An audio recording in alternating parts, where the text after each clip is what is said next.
All right, we're live. I'm live. We're all live. How's it going, everybody? It's Saturday. It's the weekend. Feels good. I'm all loaded in here already. We're in Minnesota. This is where we left off last time. So airport code is KRRT. Kilo Romeo Romeo Tango. What is the name of this airport? I think it's like Warad or something. Warad. International, I guess. Hey Mike, what's up? And we're here in parking right now. Last time when we landed and we parked here, so we're pretty much, I don't know if it's the exact same spot, but this is where we're at. This is where we're departing from today. We're gonna make our way east. When we started yesterday, we started in, or not yesterday, sorry, last stream. It definitely wasn't yesterday. We started in what, South Dakota, went through North Dakota, then went up to Minneapolis. So this is where we're starting today. Hey Noah, hey Bloomin, welcome. And my drone camera is working this time. I don't know what happened last stream, but for some reason the drone camera just stopped working and I couldn't do my little keyboard fly arounds and stuff. So hopefully it'll keep working today. I am running the beta, Sim Update 10 beta, of course. So you guys, if you guys want to fly along, you unfortunately need the beta installed, and then you need to be on the US West server. And to do that, you go up to your name in the top right and just change your server here. So mine's on automatic, but you'll have to, if you're not in the US, not in West US, then you'll need to manually choose West US and be on the beta because they're different servers. So we usually have a decent crew of like at least, I don't know, 4 or 5 people fly along, but since the beta is out, only people that have the beta installed will be able to see each other.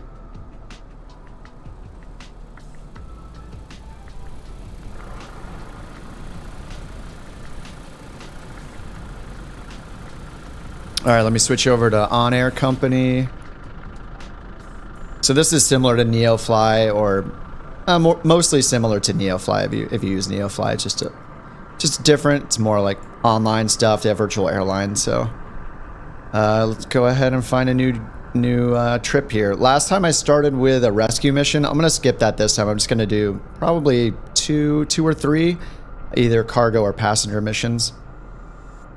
So what I can do, this is the only plane that I have, because I don't use OnAir like a tycoon and have like, you know, 50 planes and rent them out to other people and have FBOs and all that. Really haven't gotten into that yet. So all I'm doing is just flying the routes myself.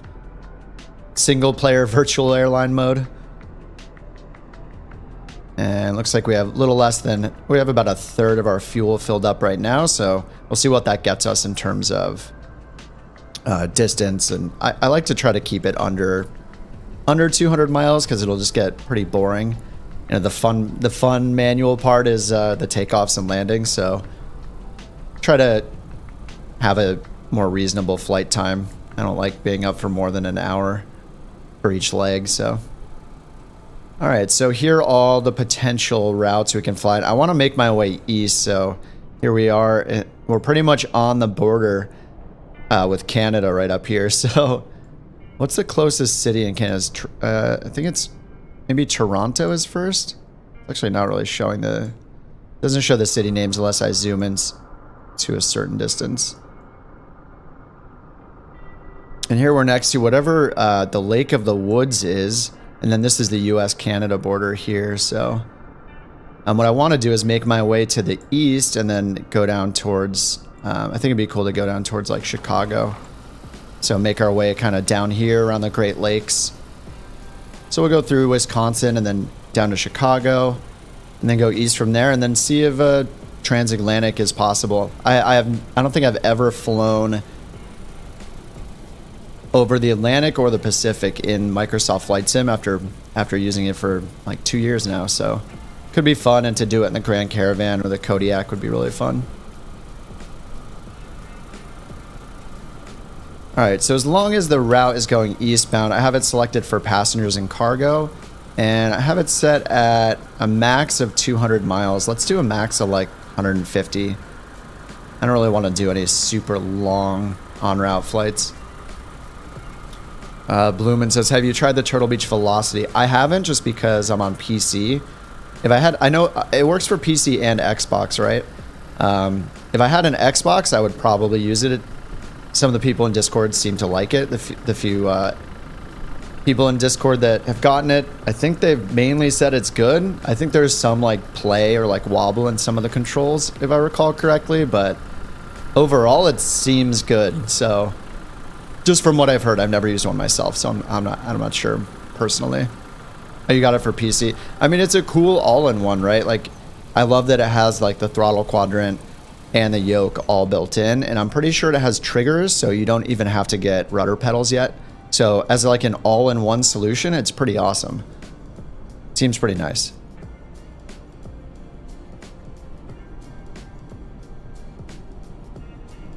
All right, there's this little tiny column with these little like circles, these colorful circles on them. This basically shows you your what's the most valuable in terms of distance. So value, distance versus earnings.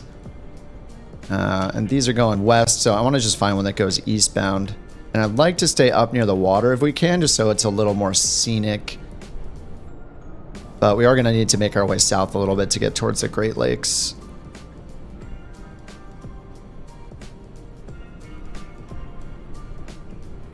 This one doesn't look bad. We get to fly over right here, Lake of the Woods. I guess it looks like we're going to cross over the border and then cross back over. So we'll go through Canadian airspace. And then it looks like, yeah, we got a bunch of, oh man, I'm not going to be able to pronounce some of this stuff, but there is a state forest down here. I can barely read that anyway. So this looks like a pretty cool route. It is only 114 miles, fragile cargo, and we'll earn $2,000 for doing it. All right, let's do this one. And I'm mainly using this as like a glorified like route finder more than anything, but yeah, you can get really into this and, you know, manage your do a Minnesota accent. Yeah, I would just do the stereotypical long O's, I guess. I heard good things about the trim wheel. Don't have pedals. The triggers or something. Yeah, it looks like a really good all-in-one. Yeah, it's a lot to try to get, you know, rudder pedals, a yoke or a stick, and a throttle quadrant. It gets expensive really fast. So, yeah, it has a place. It's cool that they made it, and it seems to be, people seem to like it. So, I don't think you can go wrong. And if you buy it somewhere that has a generous return policy, buy it online or something or whatever, a local store. And yeah, you're not really taking a risk. Ah, heck. Ooh, yeah. Yeah, I don't really know. It almost sounds Canadian. I don't know. Somebody can do a California impression. 50% off? That sounds like a deal. I hear somebody's next to us. I don't know if this is AI or if this is a human. We'll find out. I think it's just AI here. I can't tell. Sometimes you have to get really far away before the plates will show up. Okay, so I accepted that mission, so all we have to do is we'll prep the plane. Before I do that, I'm going to figure out the route, so we'll do that with SimBrief as usual. With OnAir Company and NeoFly, you have to manage your fuel and your weight, so it'll actually load the plane with your fuel and your payload. Even though it's not actually reflected in this menu, there's like a limitation. It does actually do it. You can kind of confirm that if you do a really heavy load. So if you suddenly go from like 10% fuel to just max payload, you'll see it kind of get weighed down when it does the loading. Hey, Biggie Z. Originally from Toronto, that accent doesn't sound Canadian. Yeah, I can't do accents. I just shouldn't even try. I mean, when people ask someone to do an accent, they're just asking them to embarrass themselves, right? Oh, living in California now? Awesome. I'm in California too, Mike. Been here a really long time, man. How long have I been in California now? Over 20 years. It's great. All right, validate fuel. So let's go ahead and go to, and KORB is our destination. So let's go ahead and go over to sim brief, and I'll get our flight plan going. It's going to be a long one. This one should be okay. I think we did a 200-mile one not that long ago. This one is only... Where is that? I thought it was like 120 miles or something like that. Let's see, pending jobs. Okay, it's only 114 miles. This should be okay. Yeah, I think we had a leg that was almost 100 miles in a couple streams ago. Hello from the UK. Awesome, thanks for joining. Thanks for hanging out, Biggie. All right, let's go. All right, so we're going KRRT is our departure. So I'll toss that in here, KRRT. And then our arrival is KORB, Oscar Romeo Bravo. And then under airframe, we just choose the 208. I have that saved at the top. And let's see, our cargo, 730 pounds. So I'm going to convert that, pounds to tons. We get 0.365. So I'm going to put 0.4 in the freight. Passengers, 0. Does it have, I think it might, I don't know if it counts the co-pilot or not. I'm just going to put it at 0. Wow, this is, all right, very straightforward route. We got 2 VORs we're going to. BDE and INL. I guess that's International Falls. Oh, that's cool. We're going to fly past, I'll have to look up what, I don't know. I'm not familiar with all these lakes around here, but looks like this could be pretty cool. All right, so BDE to INL, 45-minute reserve, and then I'll just hit generate flight. Overwrite the previous one. And then let's get this guy started up. Open the fuel. Let's see, prop full forward. Just have to reset my controls here. So once you get something like the velocity, you basically have to wiggle the knobs when you get in to make sure that it's where you have them set physically on your device. So right now, like when I first loaded in, even though my my mixture or my fuel condition lever on my actual hardware was down to closed or cut off, it defaults to a certain location when you load in. So you just need to wiggle it. So in this case, I needed to bring this up and then back down to make sure it's in cutoff for real. Always good to just verify they're working anyway. All right, so let's go battery on, avionics 1 on, fuel boost and starter on.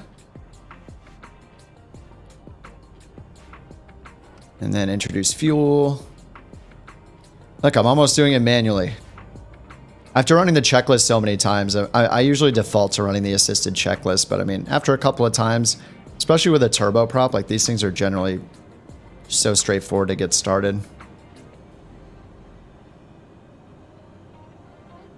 All right, that's all coming up.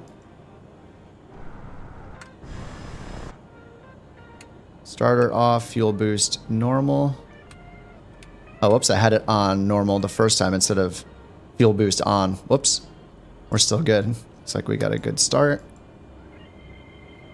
Okay, avionics 2 are on, so we'll get our nav 2 and com 2 radio coming in soon.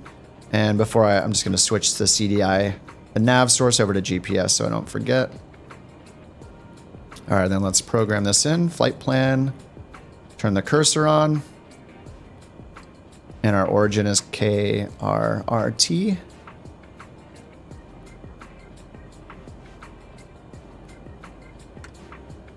Okay, enter. And runway, let's just find out the runway right now. So I have Navigraph open. I've been trying to use Navigraph more. I use ForeFlight quite a bit, but Navigraph is also awesome. So let's check the AWAS 119925.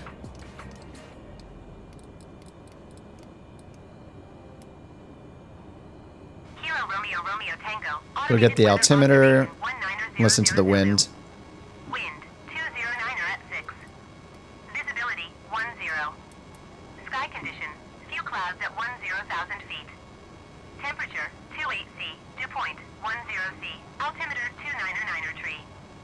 All right, 290903. All right, we're good. So the winds were out at 200, so I chose runway 22.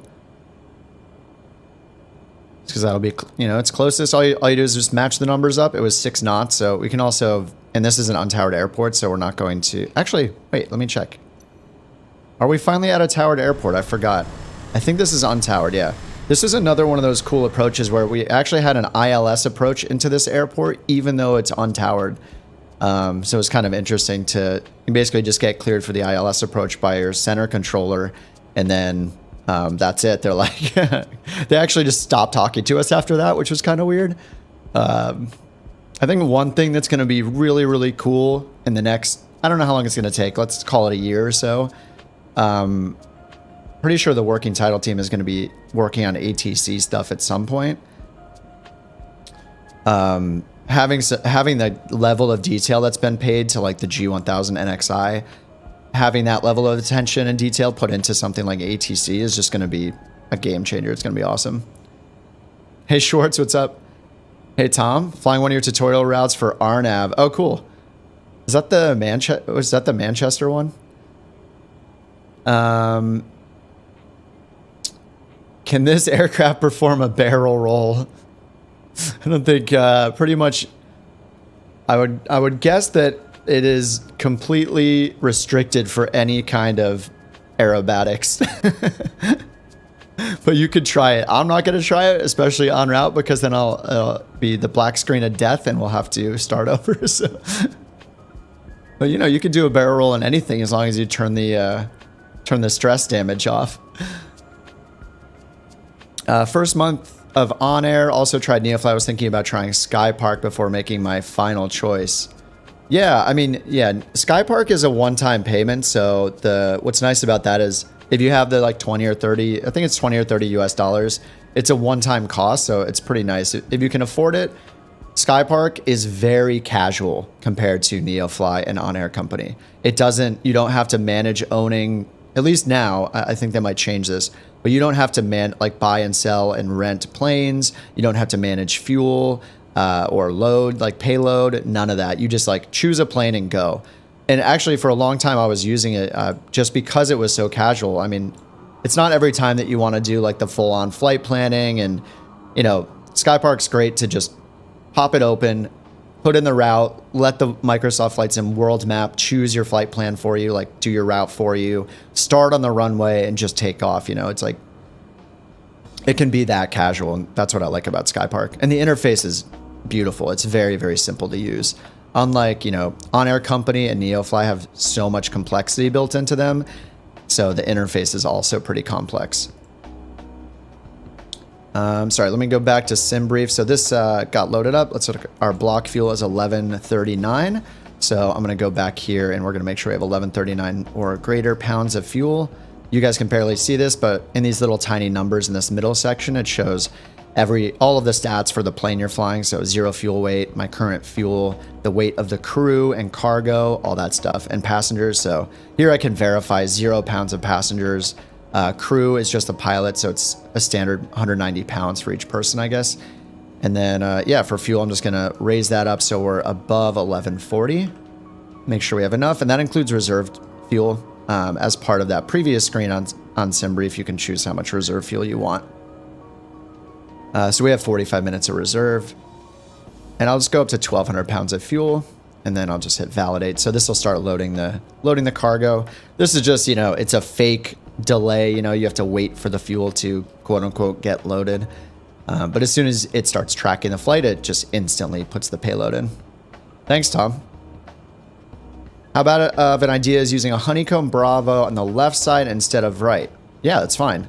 I mean, if you're going to be a real pilot or something like that, or you want to simulate the career path to becoming a real pilot, you're going to be flying right seat first before you're flying left seat. So, yeah, as the co-pilot, you're going to be using it in your left hand. And if you think of, you know, your yoke will still be in front of you, but if you have a side stick, if you're flying a Cirrus or an Airbus or whatever, you know, right seat uses right stick instead of left stick. So it will be reversed for right seat. And in fact, it's, you know, you could argue it's more realistic to do it that way. Like, you You know, am I a captain yet? No, I don't think so. So, but I do use mine. Yeah, left stick and right on the throttle. So, and I use the stick just for even though most of the planes I fly have yokes outside of the Cirrus, I use the stick just for ergonomics. Just I like having the space in front of me freed up to grab my keyboard, my mouse, and stuff like that.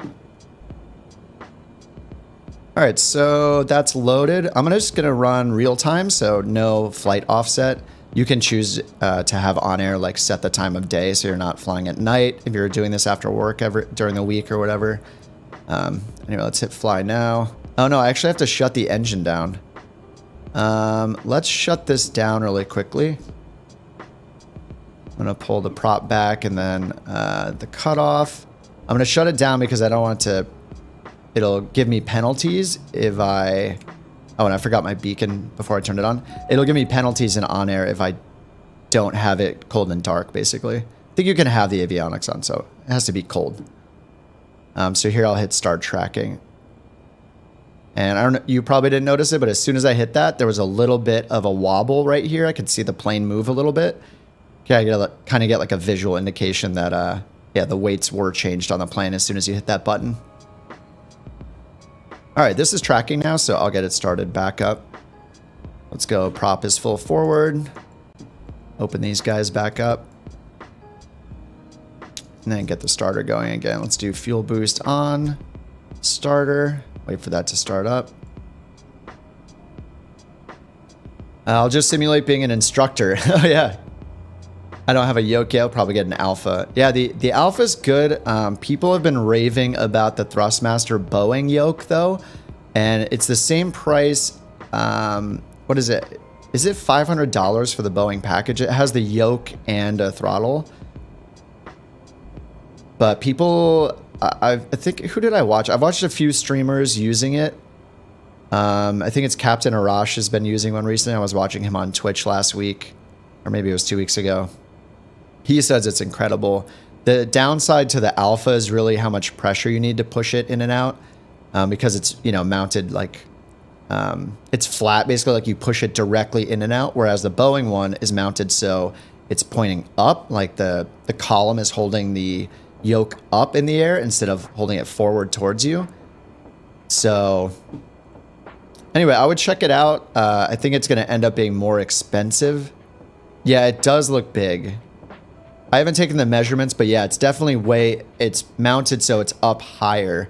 So when you attach it to your desk or something, your arms are more straight up instead of down a little bit. But yeah, I have the Honeycomb Alpha as well. I use the Airbus side stick, the Thrustmaster one, just because of ergonomics. I just like having, you know, everything in front of me clear. But yeah, the Alphas are great. I have the Bravo as well. So right now I'm using the Bravo, the Airbus side stick, and I have the MFG Crosswind pedals, but I'm excited for the Charlies to come out. Oh, I didn't introduce fuel. Failed to start it. Great. Let's try this again.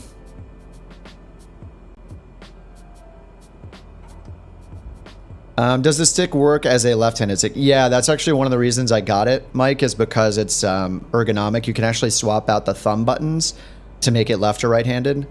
So the left-handed version is the default, and yeah, it's completely symmetrical, so it works in both hands. By default, the autopilot button's on the right side of it for disconnect autopilot, and then if you want to switch it to right hand, then you would swap those two thumb buttons. Charlie seems expensive. Oh, I haven't checked the price on. Is it out already? I haven't actually been paying attention if the Charlie's out.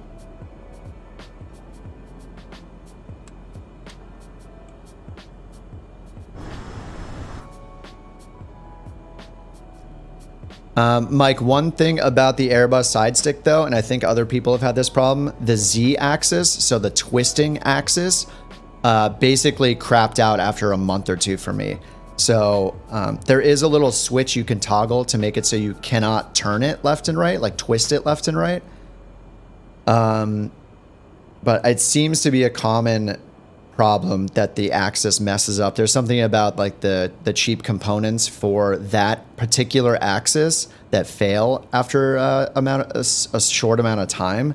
So I don't use the twist axis on it anymore. Actually, I have to disable it in Microsoft Flight Sim because it'll basically be putting in phantom inputs. Like it'll be just saying that it's twisting left and right when I'm not even touching it. So I had to disable the rudder axis, that axis, from being used at all.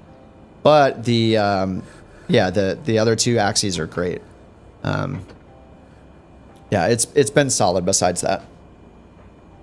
Yeah, I wouldn't get the Airbus side stick, and you could use it temporarily. Maybe if it's under warranty or something, you can send it back soon enough. Mine's, I'm sure, out of warranty, but yeah, it seems to be a common issue. All right, I'm going to close Navigraph because once we program the flight plan and reopen the Navigraph toolbar menu here, it'll actually sync up with this flight plan. So let's just put in the rest of it finally. So we're going direct to BDE and then INL. And then our destination is KORB. So I'm going to put the destination in first. KORB. Don't know the runway yet. And then the two VORs. Bravo, Delta, Echo, BDE. And then INL. Yeah, November and Lima. Okay, we got there are 4 of them. Oh no, there are a lot of them. Okay, here's the central US one. This is 80 miles away. All the rest are thousands of miles away, so we'll pick that one. All right, that's our whole flight plan. And then we're gonna take off from runway, runway 22 shows over there. Well, let's open Navigraph and see what the taxiway diagram shows here. I think this might be a dirt strip or something, or a turf or something. So here, when you open up Navigraph charts within the sim, this is an add-on you can optionally install if you have Navigraph, and it puts in the toolbar. This is good if you're in VR, especially. So then you can hit load flight plan, and it's going to pull in the flight plan that we have in the G1000. You can also like import a sim brief flight plan or do it manually. All right, so let's go here and open up the taxiway diagram. Just see where this runway we're supposed to take off from is at. Okay, yeah, it's a turf runway. So here it says turf. So the start of 22 is over here. Let's just check if there's a METAR. See if the winds have changed. There's still 210 at 6. That's true, not magnetic, but that'll still be way in favor of runway 22 compared to the other runways. So. All right, so let's do 22, and it's a turf runway, 2,900 feet, almost 3,000 feet. We only need about 2,000, 2,200 feet for the Grand Caravan. We'll try that out. I think we landed on that hard surface runway on our way in here last stream, so we'll use the other one here.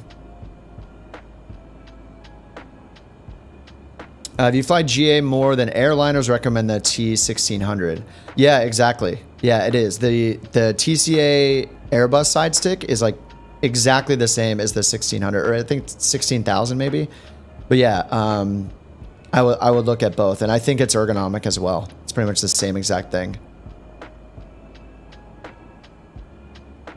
And yeah, that is one downside to the Airbus, is there are not too many buttons on it. I have one thumb hat stick for my thumb, one hat. There are 2 thumb buttons and 2 finger buttons. There's like a push to talk and then one above the push to talk, and that's it. So yeah, something like the T16,000 is probably a better option. VKB Gladiator. Yeah, in hindsight, I probably should have gotten the T16,000. I think the Airbus one was new at the time, and I was kind of excited about it. But yeah, it served me just fine.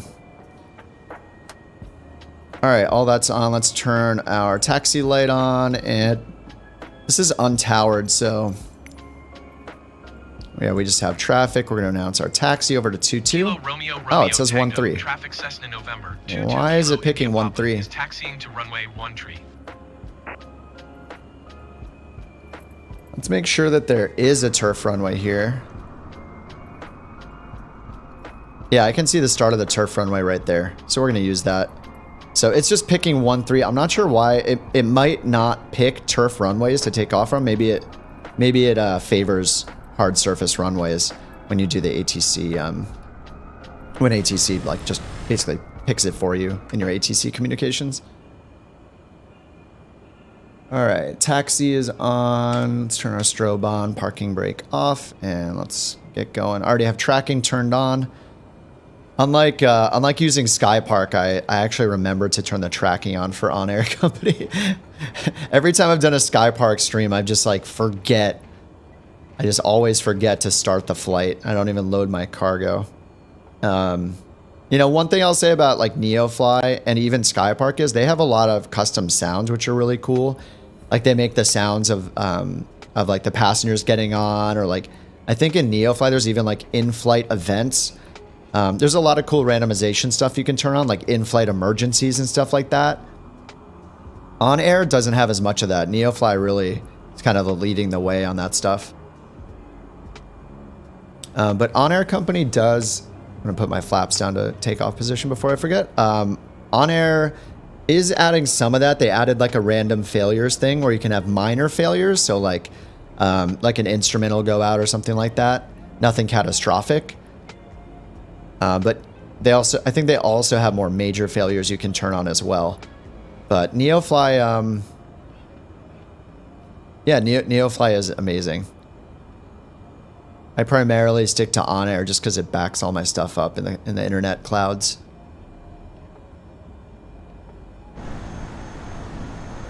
All right, so that windsock looked favorable too. Oh, Schwartz is here.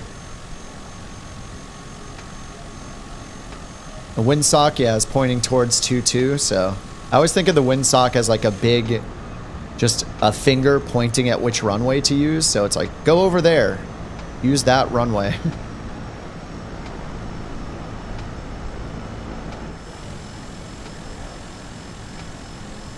What are you in? Are you in the King Air? Like we look like twins, we're like big brother, little brother. All right, we're gonna keep taking this until we hit the runway, and then we're gonna go all the way along the runway to the start of 2-2 there in at the north or the top part of the map.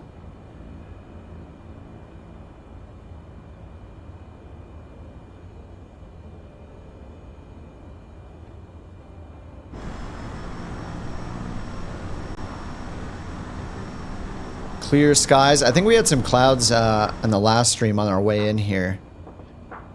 Hopefully we'll get some more clouds on the way out. I did not check the weather like a bad pilot, but that'll keep the stream fresh, keep it exciting. Maybe we'll run into a thunderstorm or something.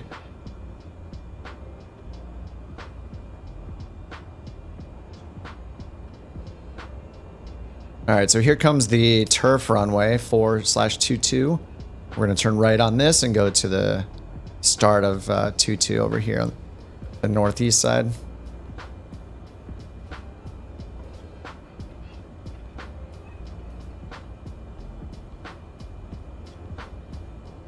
All right, landing light going on since we're entering a runway. All right, so we're going to go all the way to the end of this one.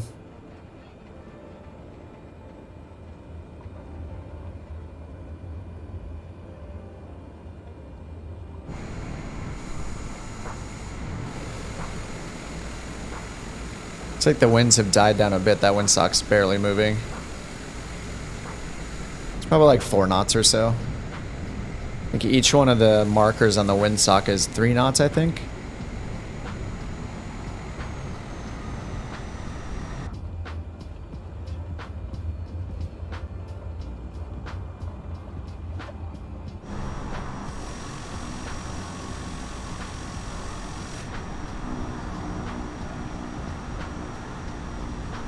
Alright, almost at the threshold.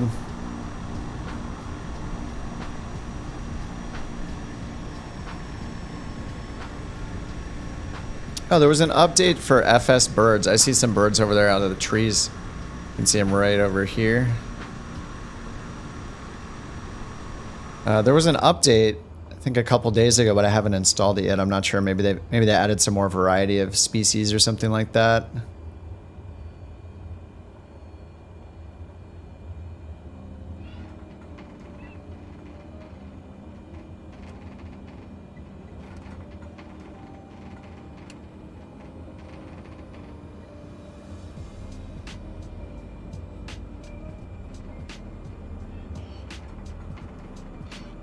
All right, I'll line up on the, I don't know, is there a rule for which side you line up? I assume it'll be easier for me to go on the left side now.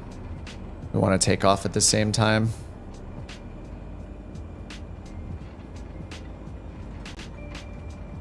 All right, we're in high idle already. Landing light is on. All right, and I didn't, I'm just gonna put my parking brake on. Something I forgot to check was our, see if there are any departure notes here. No, just standard minimums. 1 mile visibility. And then there's some alternate instructions there. So if we go ahead and check just the check sky vector, I should have done this first, KRRT. I'm just on the VFR map, so if we zoom in here. Yeah, I mean, we're near, so there's 1200 AGL listed here, 1800 feet in the sectors around us, 2000 feet, we're going to the east. So we could do, let's just do like 4,500 feet as our initial climb, and then we'll grab our IFR clearance once we take off as usual. So altitude, let's go 4,500 for an easterly VFR altitude. And flight level change, bring that up, let's do 100 knots. All right, that's all set. All right, parking brake off, let's go. The Bird add-on's not free, but it is in the marketplace. I think it's for Xbox and PC. It can get a little pricey though, like it's per region, so I think it's like $10 per region.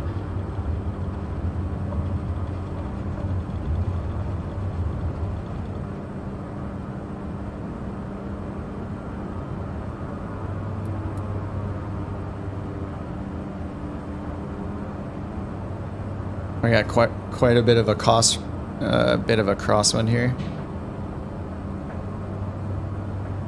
Yeah, it's a bit pricey. I don't know that it's worth it. I mean, it does add a little bit, you know, it's kind of cool to see them, but at the same time, yeah, I don't know that it's worth $10 per region. So if you fly all over the states, you're going to spend like $40 or $50 to get birds everywhere.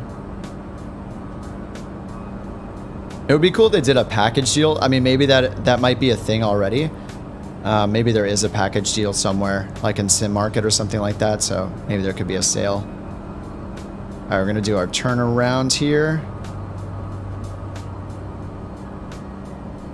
And then let's tune Minneapolis Center and get this whole process started. Minneapolis Center, Cessna November 22 Kilo India Papa, is type Cessna Caravan, 2 miles southwest of Kilo Romeo, Romeo Tango, 2,400 feet. Request flight following. Cessna November 22 Kilo India Papa Minneapolis Center. Squawk 0176. All right, I'm putting the autopilot on while I do this. Squawk 0176 Cessna Kilo India Papa. Cessna Kilo India Papa radar contact 2 miles south of Kilo Romeo, Romeo Tango, 2,900 feet. Altimeter 29.902. All right, 2992, so we're at standard right now. We'll acknowledge that. Roger, Cessna Kilo India Papa. All right, now we'll be able to get our IFR clearance here. Minneapolis Center, Cessna November 22 Kilo India Papa, 2 miles southeast of Kilo Romeo, Romeo Tango. Request IFR to Kilo Oscar Romeo Bravo. Ready to copy. Cessna November 22 Kilo All right, cleared as filed. Cleared to Kilo Oscar Romeo Bravo Airport as filed. Squawk 0176. That's the same squawk code as before, so we're good. We'll read that back. Cessna November 3572 Delta, cleared to Kilo Oscar Romeo Bravo Airport as filed. Squawk 0176. Cleared to KORB. Cessna 72 Delta readback correct. Radar contact 4,500 feet. Altimeter 29.9. All right, we're turning onto course right now. Echo turning and following heading 105. Resume on navigation climb and maintain 9,000 feet. It's always like, whoops, yaw damper on. It's such a mouthful, but the important part here, they said resume on nav to BDE, and then climb maintain 9,000. So we're gonna climb up to 9,000 here. Flight level change mode. Let's do 120 knots. Keep that ground speed up. All right, climb maintain 9,000. Go get our Navigraph charts going.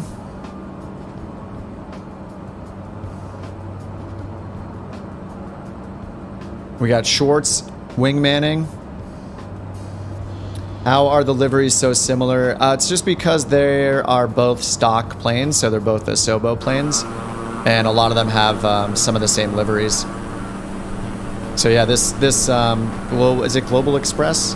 Oh, Global Freightways. This livery is on a bunch of different planes. Just matters which one you're flying though. So, you know, a few of the planes will have the same livery. Yeah, a lot of them also just have unique ones that aren't on other planes. But I guess when it comes to the King Air and the Grand Caravan, they both have this livery.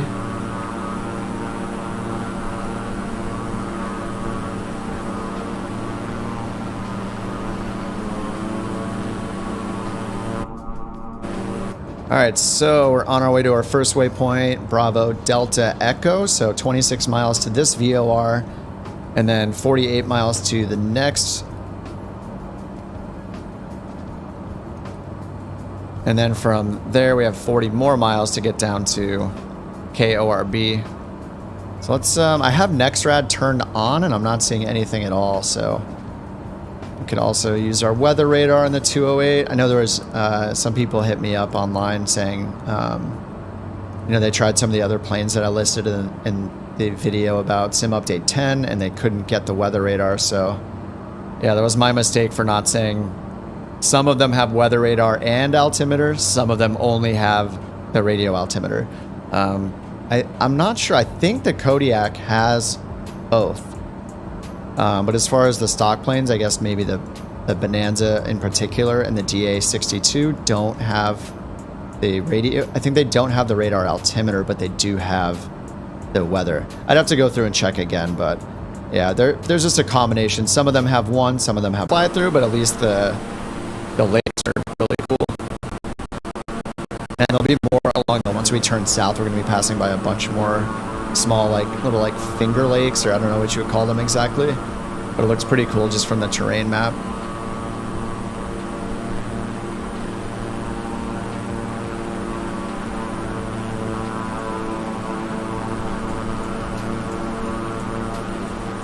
Hey, aviation. Oh, you're flying a 172 to Minnesota right now too. Awesome. I feel like the Midwest, the Pacific Northwest, and like Florida are great places to fly if you want. I mean, right now we're not in it, but there tends to be weather. Those areas tend to have weather more often than other parts of the country, especially like the Pacific Northwest. Just landed at Manchester. Nice. All right, Tom, glad it worked out.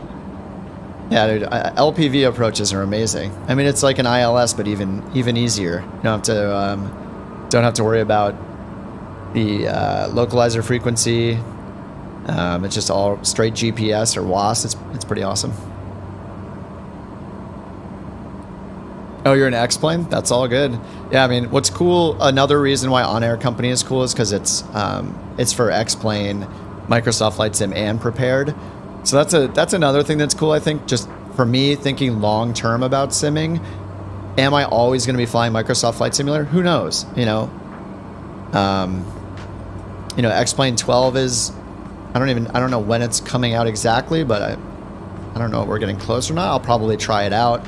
I don't think it's going to sway me away from Microsoft Flight Sim, but yeah, it's cool to know that if your preferences change over time, that you can just bring your on-air profile goes from sim to sim, so it doesn't matter what sim you're using. No, OnAir Company is unfortunately the most expensive of them, just because it's a subscription service and it's all, it's all backed up online. It's like in the cloud. There's multiplayer type of things with it where you can like run a virtual airline and stuff like that. You can run an FBO, and if I land and purchase gas from your FBO using OnAir, then you're actually making money through me flying through and using your FBO's fuel. Stuff like that. So it's quite a bit more advanced, but I always recommend people try NeoFly first because it's free, and that's good enough for most people. Like, and in a lot of ways, NeoFly has a lot of cool features that OnAir doesn't have. So, like the helicopter missions, like the built-in sounds and stuff. So, yeah, the thing about OnAir is it's more affordable the longer term you pay for. So if you pay for a month, I think it's like $7 or $8 US for just 1 month. But I just paid for 2 years and it was only like 40 to 50 US dollars. I think it was like $52, $53 for 2 years. So that makes it, you know, $20, $25 a year. So I don't think that's too bad, especially, you know, a lot of us are paying out almost $100 a year for Navigraph.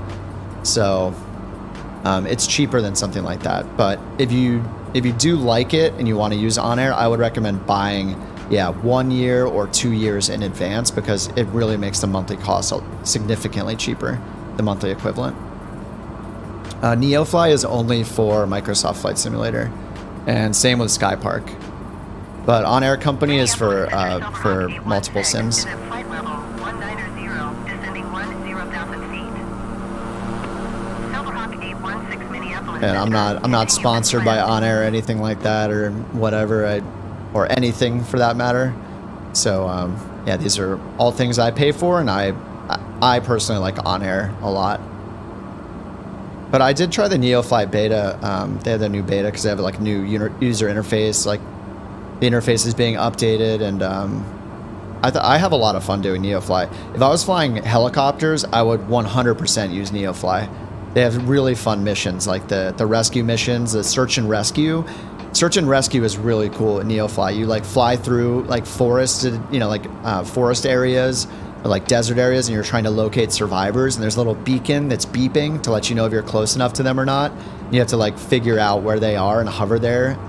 And then you have to land and pick them up once you find where they are, and then fly them back to an airport. It's pretty cool. I mean, they have really unique mission types, so I like it a lot. Our route right now is KRRT to KORB. So, let me put the flight plan in the chat. It's pretty simple. We're flying, let's see, here's an airport. We're flying next to 16 Mike November right now, 16 MN. But here's the full route. I'll put it in.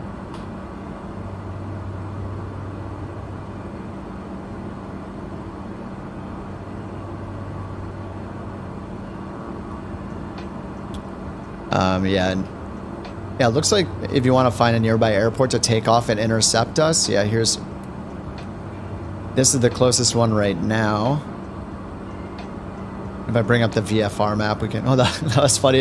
It opened like right on top of this. It looked like it was like part of the NXI for a second. Let's see if we can find a couple more upcoming airports here.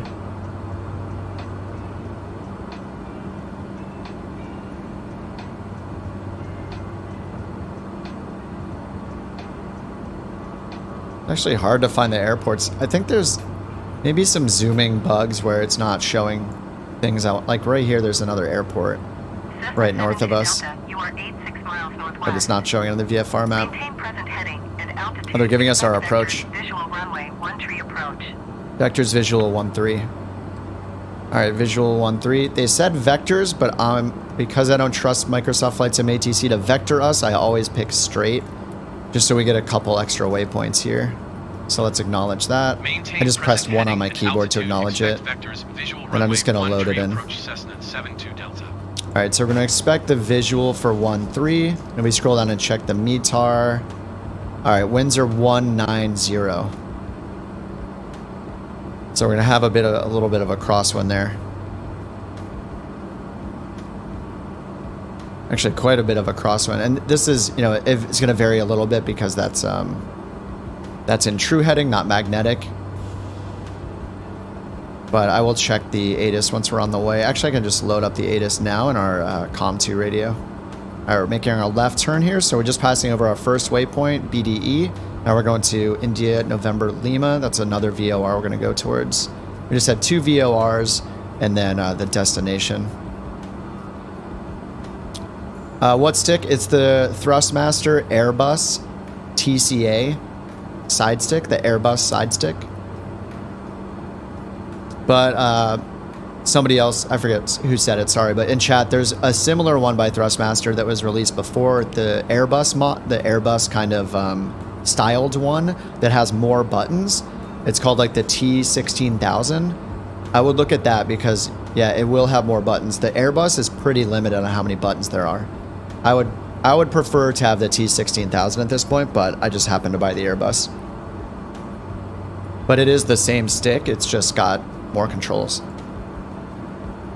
In my opinion, yeah, whatever gives you more, whatever has more buttons is generally going to be better because you can bind more things and keep your hands off the keyboard and the mouse, which is, you know, which should be the goal. Like, we shouldn't have to touch our keyboard and mouse. And we're at 6 degrees outside air temperature, so we're... Alright, they're switching us over to Winnipeg. 124.0. Good day. 124.0 Cessna 72 Delta. Alright, 1240. Once we contact them, I'll put the ATIS for our destination in, and we'll tune that in just so we can hear it once we get in range. Center, Cessna, November, tree 572 and I have my trigger finger is basically my push to talk on my stick. So for you guys that do 29.904. Alright, updated our altimeter. So I mention this pretty often just because I want people to know about the shortcuts, but if you have a keyboard plugged in, you can reply to ATC with or without this window open just by hitting the number of the response. And most of the time, the number is 1, like especially when you're just switching frequencies and stuff like that and then contacting the controller. And so ATC response 1 is one of the keyboard shortcuts, or one of the shortcuts in general you can assign to a controller, a keyboard, whatever. So, you know, if you're using VATSIM, you're going to obviously want your push to talk to be like your trigger finger or wherever it is naturally on your stick or your yoke. It's usually with a finger, not your thumb. And then on mine, I have like a big, trigger finger on the Airbus side stick. I don't use VATSIM. Like I barely have used Pilot Edge in the past, but so what I did is just set ATC response 1 to my trigger finger, my push to talk key. So when I'm flying and, you know, they say to switch frequencies, I'll zoom in, I'll change the frequency, and I'll just pull the trigger on my stick to send off the response, send off the, you know, contacting the controller. And every time I need to reply, it's pretty much always response number 1. So I can just pull the trigger whenever it's response 1. Okay, so let's use our COM2 radio. We'll push this button here to switch over to COM2. And then we'll look up the ATIS here for our destination airport. You can do this with a VFR map. You know, these should match up. So it's not an ATIS, so it's not human recorded. It's an AWOS, so it's an automated observation system. But what you can do if you don't have Navigraph is just, especially with the new clickable VFR map, just go over here and click on your destination. You can look up the frequencies right here, and we can see there's no ILS. That's blank. And then we can see the METAR as well. This is the same info you get now on the VFR map and this sidebar that you get on the G1000. So if you're not running the beta, you can always either use the FMS knob here to go to the waypoint page and then type in an airport, or the shortcut is to turn the cursor on and highlight the airport you're going to and then press enter. In my case, yeah, it's not going to work in my case because, oh, sorry, I'll be able to do it here. If you highlight the destination line or the approach line and hit enter, it's not going to work. But if it is a standalone waypoint like this, then that's the one you're able to highlight and press enter on. That will take you directly as a shortcut to that page. And then here again, you can see the frequencies. What's cool about doing it on the NXI is that you can turn on the cursor and then you can just scroll down to that frequency and put it in the COM field. So here the AWOS is 118325. Instead of manually tuning that in, whichever one of these fields you have highlighted, so either COM1 or COM2, when you hit enter, it'll put that frequency up there automatically. So I highlighted COM2, I'll just hit enter, and now it's in standby. So now I can just hit the swap button, and now that's activated on COM2. So now that we're listening, you know, we're on COM2 and it's tuned in already, I can just hit the COM2 listen button here. So we have them turned on simultaneously. It's in range, so we have the weather observation right here. 206 at 5. 4,900 feet for clouds. Temperature 27. It's very hot. So remember, when you listen to an AWOS or an ATIS, it's reporting clouds in hundreds of feet above the ground, not MSL, but AGL. So that's 4,900 feet AGL. So few clouds at 4,900 feet. So that doesn't mean 4,900 feet on our altimeter. It means 4,900 feet above the ground. So mattering the elevation there, yeah, we would add, you know, the actual elevation at ground level, or what our altitude would be, or at ground level, to that number, and that's the MSL number. So we can actually we can just look up the airport elevation as well, because that's included in this data. So right here, elevation is 1,300 feet. So we would just add 1,300 to 4,900 to get, what is that, 6,400? So 6,400 MSL is where those clouds, we would break out of those clouds on the bottom side of the clouds. That's where the clouds start. I do that math right? That would be embarrassing if I didn't. 6,400, right? 4, 5, 60, yeah, 6,400 feet. Let's check in on Schwartz. Looking good. This is another place that like a cross track or along what's it called? A long track offset option in the NXI in the future would be really cool. Is if you're flying with somebody, you know, close like this, you could just modify it. You could use the NXI to say, I want to fly, you know, 0.1 miles off that track, offset to the left or the right, and it would, you know, be flying in formation like this, offset. I'd mentioned that the last week and in the video about the about being able to use VNAV to descend to traffic pattern altitude, but it would be really cool if that option gets added in the future. Keep my eyes out for that. Is the VFR maps clickable? Today I learned it's only clickable in the beta, so if you don't have the beta yet, you'll see it in the update like 3.5 weeks from now or so. It's on the 23rd of August is Sim Update 10. So that's part of the beta. But if you want it now, you can just go opt in for the beta using the Xbox Insider app. And you can just download the beta and just start using it right away. Yeah, we have this other plane to our left here. I think it was, oh, it's, I don't have the nameplate anymore. I think it was like a was it a Southwest flight? No, it might be this plane. Connie 837 Heavy. All right, let's see where we're at. We are 21 miles from INL, or India November Lima. And then we're gonna make a right-hand turn, and that'll be heading towards our destination right down here. And then the ATIS, let's check the, or it's an AWOS actually. Let's check the winds again. I don't know if 1-3 is our preferred runway anymore. 202, 5 knots at 202. So yeah, 1-3 is still preferred then. And 2998. I do have, yeah, live weather and live time are on right now. Real time and live weather.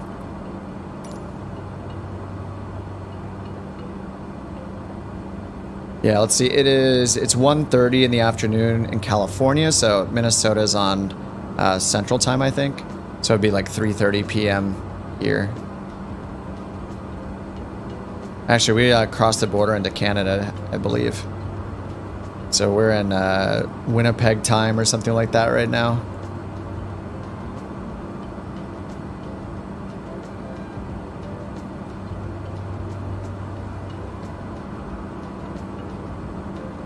Oh, there's that plane in front of us. Oh, man, I hope they fix that. Well, you can see it when I'm zoomed all the way out. You can see the lights barely right there. I can see its nav lights blinking. But as soon as I zoom in a little bit, you can still kind of see it right there, and now it'll go away. Now I can't see it at all, but it's in here somewhere. So we have that traffic right here. He's crossing in front of us, but 4,000 feet below us. No factor at all.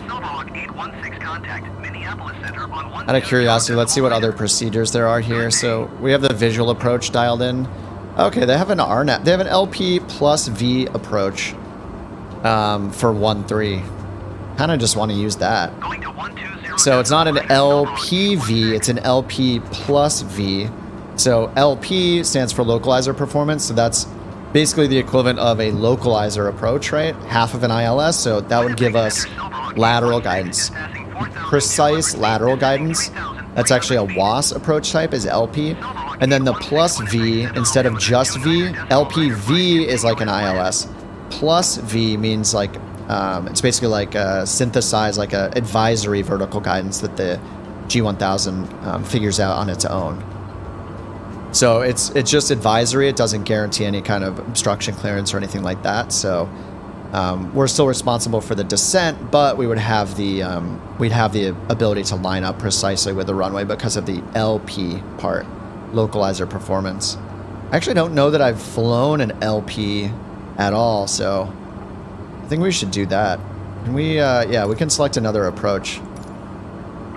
RNAV, and then here are the different waypoints. Let's figure out which one is good for us. So we're coming in from the northwest. So runway 13, this is an initial approach fix. Govny. Zunny is it would make us do like kind of a U-turn. So we're not going to do that one. That would be if we're coming more from the south. This one's fine, Raksu. It's pretty much the same as Govny, except it's further out. And we are coming from that direction, so I think we could do the Raksu transition. And let's try that, request that approach. 72 Delta would like RNAV runway 13 approach Raksu transition.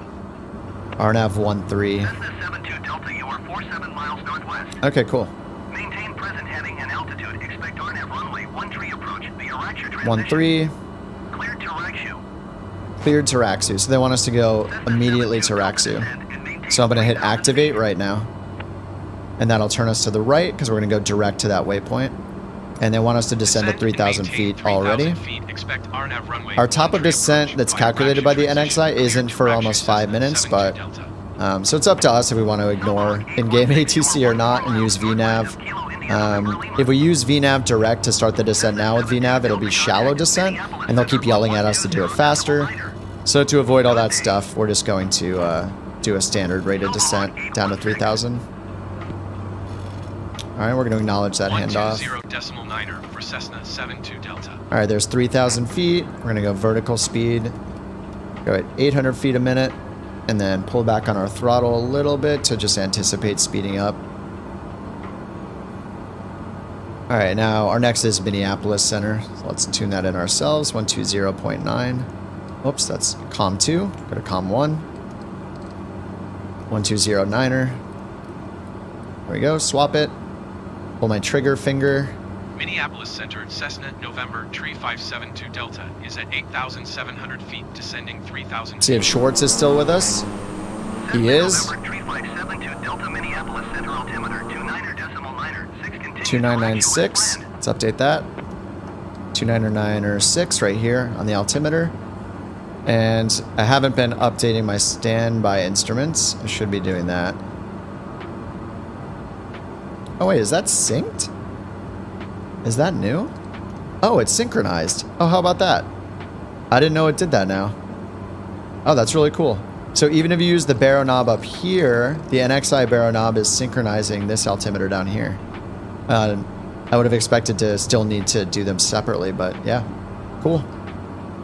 It's a nice little quality of life thing there. I don't know if that's realistic or not, but I don't know, maybe it is. All right, so if we look at our constraints here for the approach, we have, we're just going down to 3,000 feet. That's it. We're at 3,000 feet at the final approach fix. And then this does not give us vertical guidance. So we're gonna need to figure out our vertical guidance part of this approach. So let's bring up the chart. I haven't even done an LP approach myself. All right, so here I'm gonna choose and edit procedures. Choose our approach, RNAV 13 to Raksu.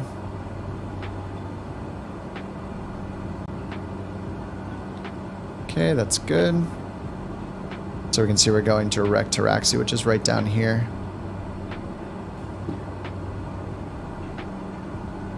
All right, and let's bring up the chart. So I'm going to say show chart overlay, so it'll just put it on top of the map.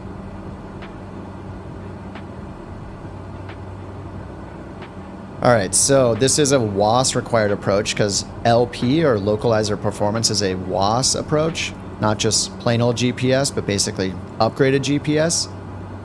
So we have LP localizer performance. The fallback is an LNAV, so that's also lateral guidance, but it's less precise than an LP. LP will give us more and more precision as we get closer. Who's in the King Air? That's Schwartz. He's in the chat. So here we have, yeah, LP. So we have our MDA 1720. So let's go ahead and put that in down here. Put our minimums in for 1720. I'm holding shift while I roll my mouse wheel to make it go really fast. When you put in these high numbers, that's a shortcut. Shift will jump 20 feet at a time. All right, so 1720, that's an MDA. So I'm pretty sure a lot of people will add several hundred feet to that. So let's just round up to like 1900 as our minimum, just to give us a heads up on the minimum so we can react. All right, so that's set down there, 1900 feet barrow minimums, but 1720 is the actual MDA.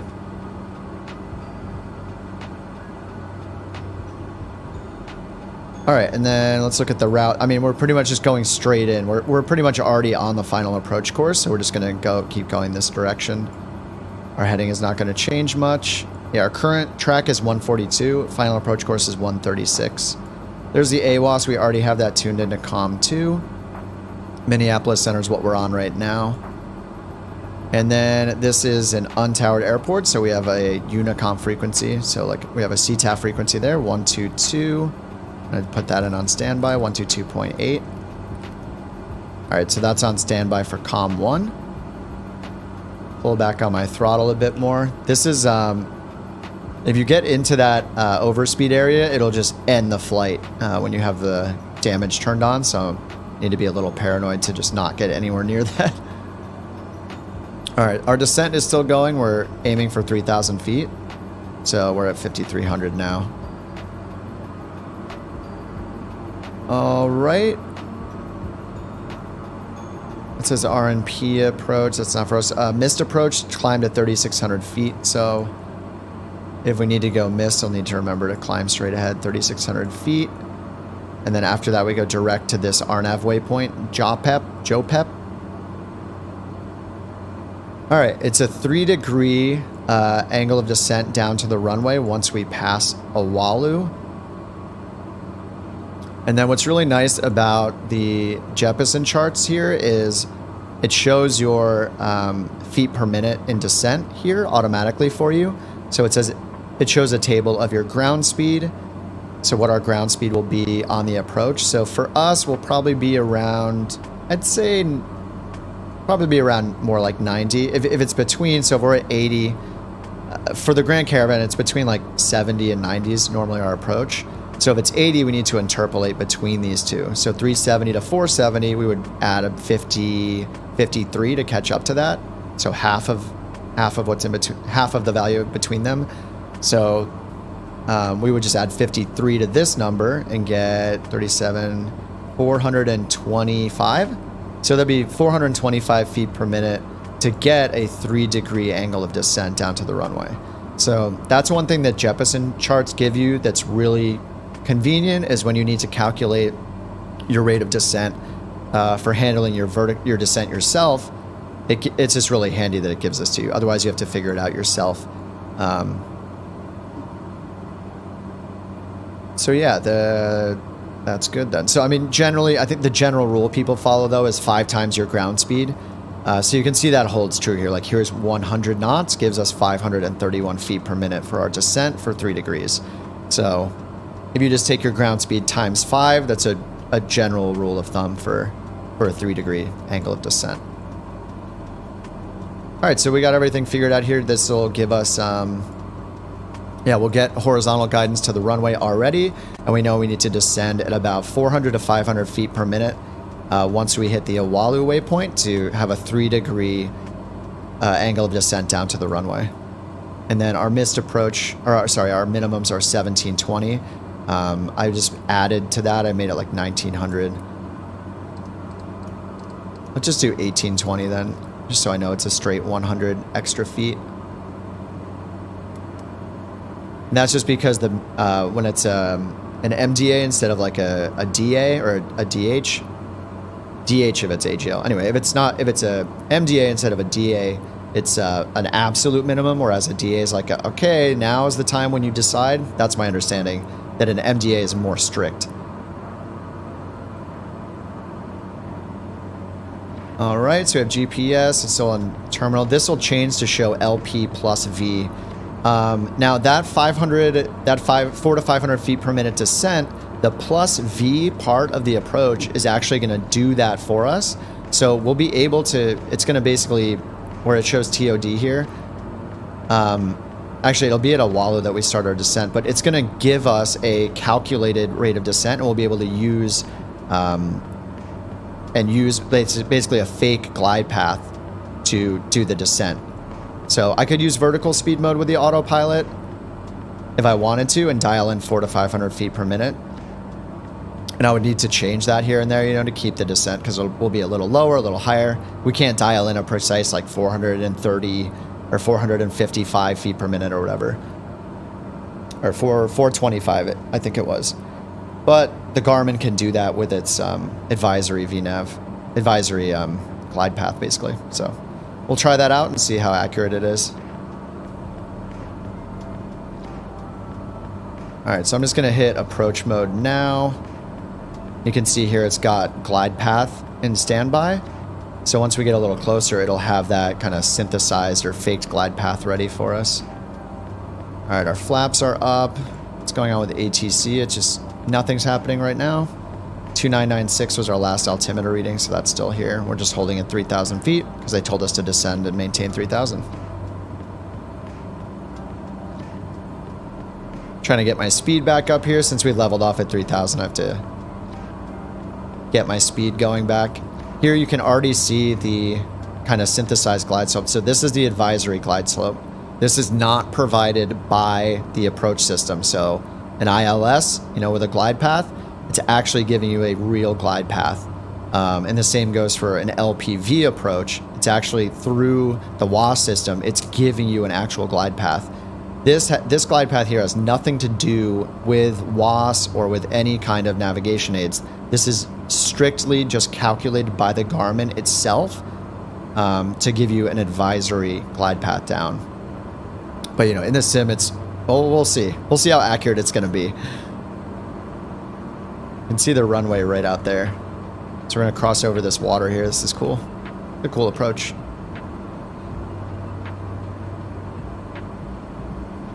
And the wind is going crazier now. 12 knots crosswind. We got 5 knot headwind, but that crosswind is not super fun. All right, here's this is VNAV for us to descend down to our next target altitude, but we're already at 3,000 feet. So we just got down to 3,000 feet early. So now that's why this is coming down right now. If we had used VNAV to get down, we would, you know, be chasing this little arrow, this little triangle. But we got down early, so when it gets to the middle, that's where we were supposed to be at. You know, we have to be at 3,000 at that moment, but we're already there. Expected gusty landing. Yeah, this is going to be challenging.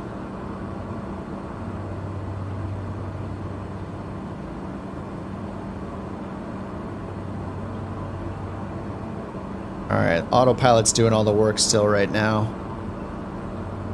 All right, we're at 3,000 feet still, so we're going to wait for that advisory vertical guidance to come in. And according to the plate, we're supposed to start that descent at Oahu, this waypoint right here. So we can see that right here, Oahu.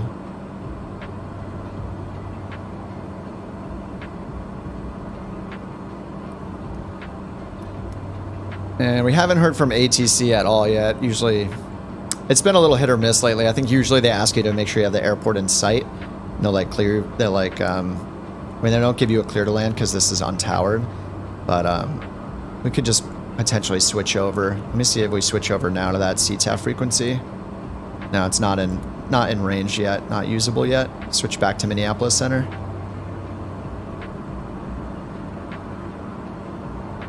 All right, so missed approach. If we need to go missed, we climb straight ahead up to 3,600 feet and then go direct to Joe Pep. And so we can verify that on our NXI as well. So here it is. 1,700 feet is 1,700. I think this is an automatically calculated like obstacle obstruction altitude to climb to. But then here's Joe Pep, and then it has. Oh, that's weird. Why does it have Togo as a missed approach hold point? It says to go direct to Joe Pep. I'm not sure where it's getting this Togo part from. Cessna 72 Delta, you are 8 miles northwest of Kilo Oscar, Romeo Bravo. Okay, so all it tells us is we're 8 miles northwest. Cessna 72 Delta. Thanks. Okay, now we can switch over. So I'm going to switch my frequency manually down here. Can announce we're on final. Kilo Oscar, Romeo Bravo. Zanbu at 2100. Yeah, that's giving you. Yeah, exactly. That's giving you a little advisory here for 2100 of what altitude you'll be at that waypoint, and it's also showing how far you are at that point from the threshold of the runway. All right, here it is. Oh, we just got the. So this is our fake glide path. So this is the Garmin figuring out that rate of descent for us. And so we did just cross over Oahu, and that's exactly when we got that synthesized glide path. So I had approach mode armed already, so it's just following that as if we had an LP+V approach or an ILS approach with vertical guidance, but it's figuring this out on its own, so it's not guaranteed to be super accurate. And actually, look, we're at 850 feet per minute. That's way faster than I calculated, so I'm going to switch to vertical speed mode. We're going to make that more shallow at 400. That's way too much. So here, our ground speed is faster though. Maybe that is good. 152, 849. Actually, that is good. That is good. All right, I forgot I hadn't slowed down quite enough yet, so we're going to catch back up to that while I'm slowing down. So it does seem like it's okay. Our ground speed was much higher, so that's why our rate of descent was much faster. All right, I'm getting my first notch of flaps out. We're back on the glide path now. I dove down a little bit faster. And you can see LP+V is shown down here on our HSI.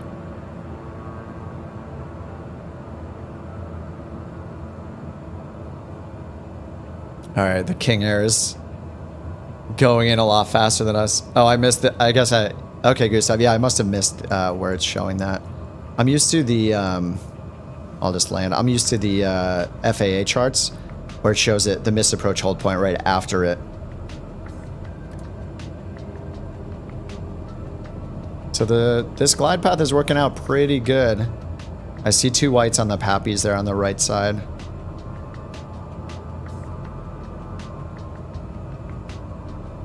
Okay, our altitude. Oh, we're below our minimums already.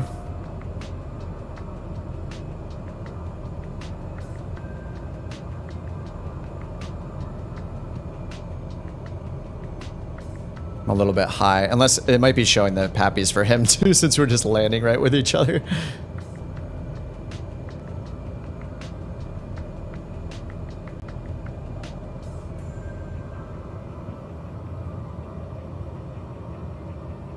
Oh man, the gusts are crazy. This is probably a go around, right? We're just gonna land anyway. Reverse beta. Oh man. Yeah, that got crazy at the end. That would have been a good, I should have gone around for sure. I was not on the center line at all. That was a bad one. Schwartz's looked pretty good to me though. His looked way better than mine did. That looked pretty bad. Please butter it. You know, I've been, it's been taking me been taking me a lot of, it's taking me, it's harder and harder to land now. Like the more they've improved the physics, especially in the Grand Caravan, it's using the new, all the new like prop dynamics and stuff like that. It's a lot more challenging to land lately than it used to be. I feel like I just had it on easy mode. Yours was butter as F. Looks like I think this guy Ivan is following us too. I think. Looks like he's about to land.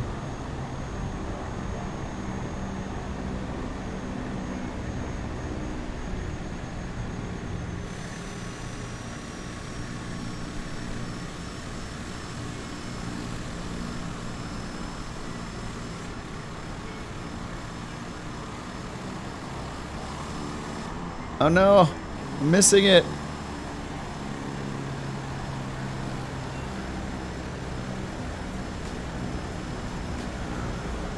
What's up, Ivan? All right, we got a third. We got 3 now. That looks pretty good. Is that an NX Cub or something? Not sure what plane he's flying.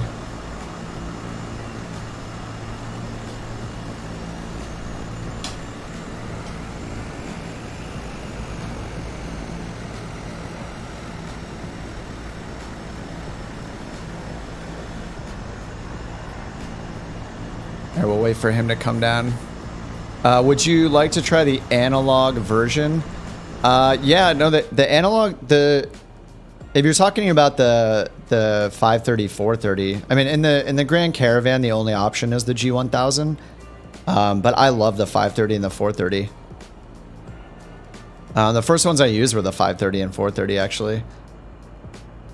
That is the NX Cub, right? Wait, what? What's going on here?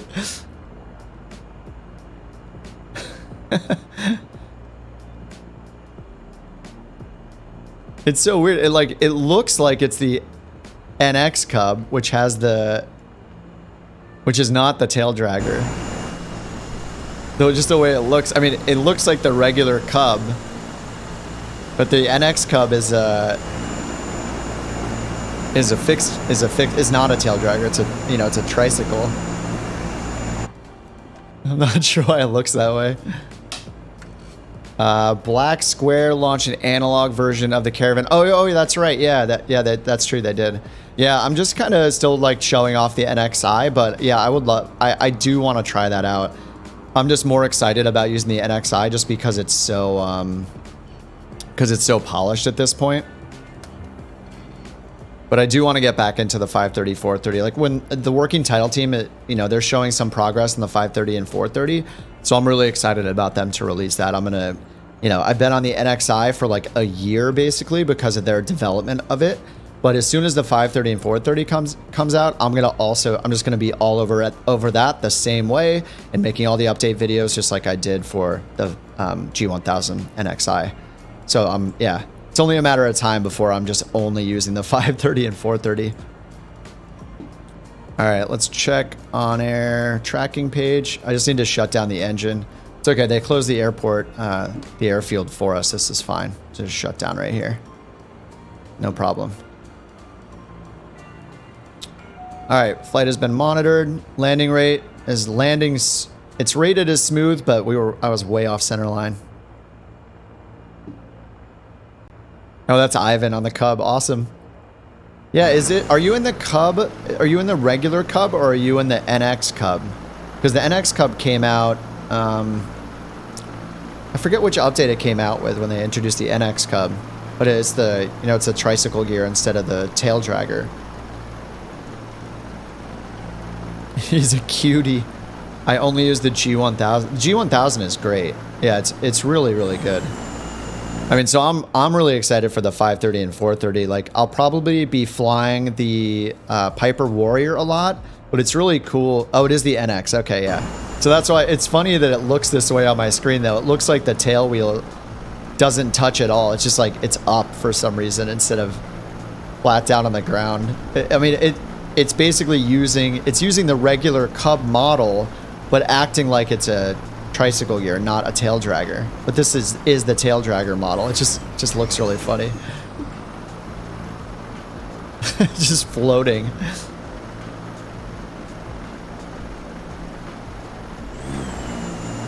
Yeah, and Schwartz is in a King Air.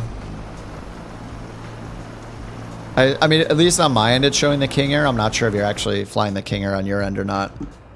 Or if you're flying like the Beach Twin or something. All right, let's find another route here. Let's keep going eastbound.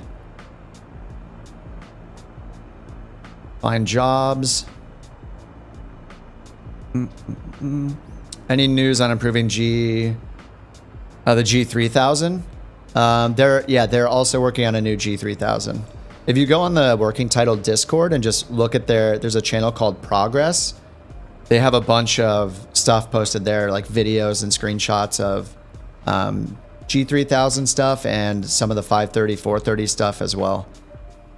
It's awesome. All of it's looking really cool. I have no idea when they might release it. I hope it's today, but you know, who knows when it'll be. All right, so we are now at KORB Kilo Oscar Romeo Bravo, and so let's continue east. So where is this airport? Are we in? I wonder if we're in Wisconsin now. I'm just gonna go check the Sky Vector link really quickly. Nope, we're still in Minnesota. Southwest, 3 miles southwest of Orr, Minnesota. ORR, Minnesota.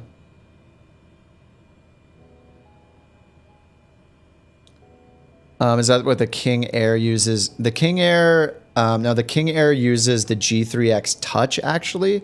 It's not realistic. Like a real King Air would not have a G3X Touch in it. But for some reason, Microsoft Flight Simulator does. Oh, the CJ4. Yeah, the CJ4 is really awesome. Like the mod is incredible. I just don't, I do want to get into flying it. I feel like I'm still going to fly like the 530, 430. And then the new G3000, I'll need to get into flying the TBM. That's the only plane that has the G3000 in it, as far as I know. See you, Loris. Thanks for hanging out. All right, and let's go ahead and find let's find our second flight here. Yeah, let's continue going east. And this one is cool. This one goes right to the edge of, I think this is Lake Superior. Yeah, right to the edge of Lake Superior over here. It's only 74 miles, so let's see where the other routes go. It'd be cool to maybe fly over Lake Superior. This one's going south down here near, there's an Indian reservation and a state forest, it says.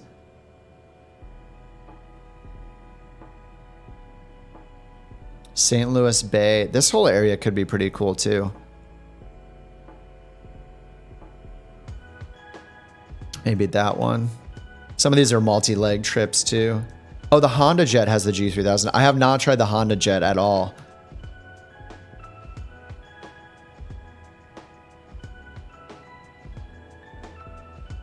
Okay, this one goes over Lake Superior, 142 miles, but it'll get us all the way over.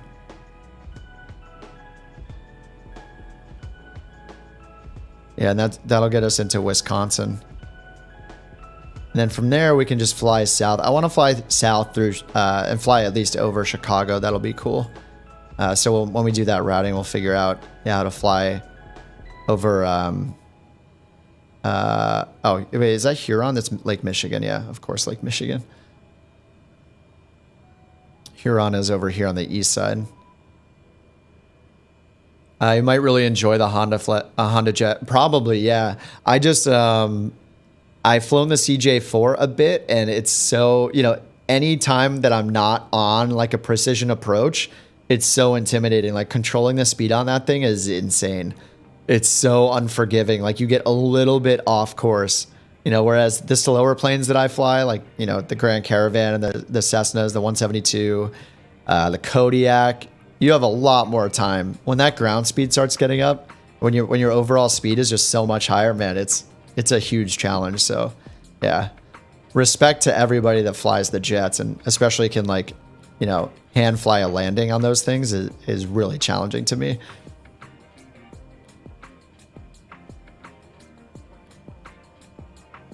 A wave on the way over Milwaukee.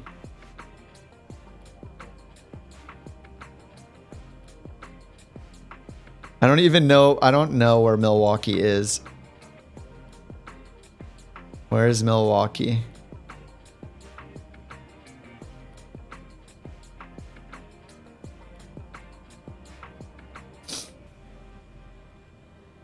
I'm looking it up on a map so I know where it is in relation to like Green Bay. Oh, it's okay. It's right north of Chicago on the water. Okay, cool. I see. I see. I've never been to Milwaukee. Have I even been to Wisconsin? I've been to Chicago maybe once. And I don't think I've been to Wisconsin at all. All right. I think we should do this one and fly over. Yeah, we'll get a little bit further and we'll just fly over Lake Superior.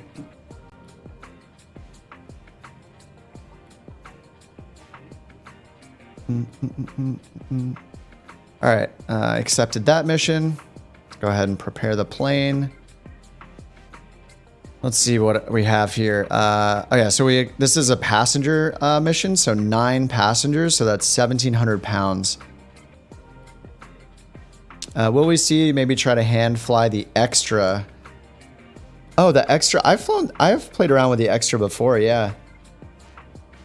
The extra was really fun. You can do some crazy aerobatics in that thing. Okay, so we're going KORB to KIWD. So let's look these up. KORB, KIW, whoops, not S, KIWD. I'm going to close the Navigraph charts right now. Might as well turn avionics 2 off while we're just sitting here, draining the battery. All right, KIWD and the 208. Really? We just have one waypoint. This is I guess the downside of doing such short flights too is, you know, when we figure out our IFR flight plan, it's usually like a couple waypoints.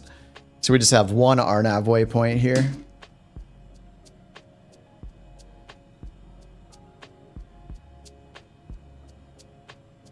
And then up here, so for our freight passengers, we have 9 passengers. I'm not sure how passengers are calculated in SimBrief versus OnAir. I guess we'll see what it says for our weights once I generate it.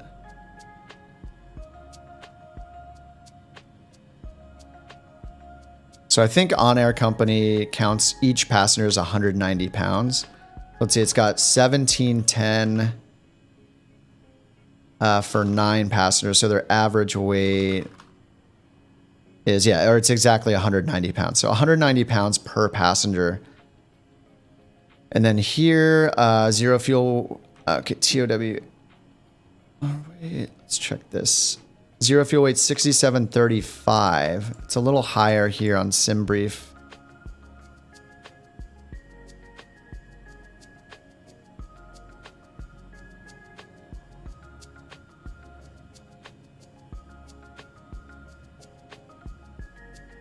So estimated takeoff weight.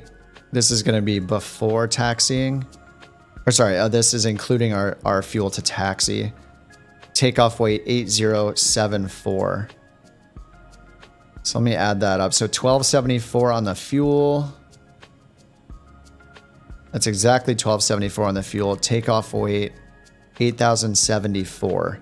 So here we're at 8009 is our gross weight.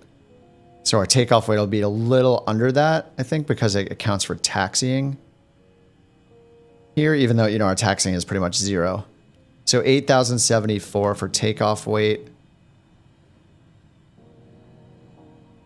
So that means we'll be good because we have enough fuel. This fuel is based off a heavier takeoff weight than our gross weight here. So we'll have a little bit of extra fuel. But we still have a good 700 pounds available, almost 800 pounds available after the passengers and the fuel. And so we're at, yeah, I'm just upping it to 1300 on the fuel, just rounding up a little bit. All right, so that's loading in. So we'll have 9 passengers. I think for the next stream, I'll probably... I haven't checked these airports, but I want to find a Kodiak that's for rent and then swap out the Grand Caravan, end that rent, and then pick up a Kodiak. Could be pretty fun. What's really cool about the Kodiak is just when you set the weights in... Oh, it's not going to work with OnAir, actually. I could still do it manually to like actually see the passengers and cargo. That's something that's really cool in the Kodiak, is as you use the fuel balances up here, when you set these, unfortunately, when OnAir sets it, sets it like programmatically or whatever. It doesn't affect this window. So the fuel will be accurate, but these weights here don't get entered. But in the Kodiak, if I wanted to, I could come here and enter, like put in 190 pounds for each one of these. And I'm just worried that it's gonna mess with the weight in OnAir. Maybe someday they'll fix that. I mean, maybe it's already fixed. I have no idea. On my plane, there is a constant flashing for autopilot. I think that's just a bug. Normally, it's only going to be flashing to let you know that it's being disabled when autopilot's turning off.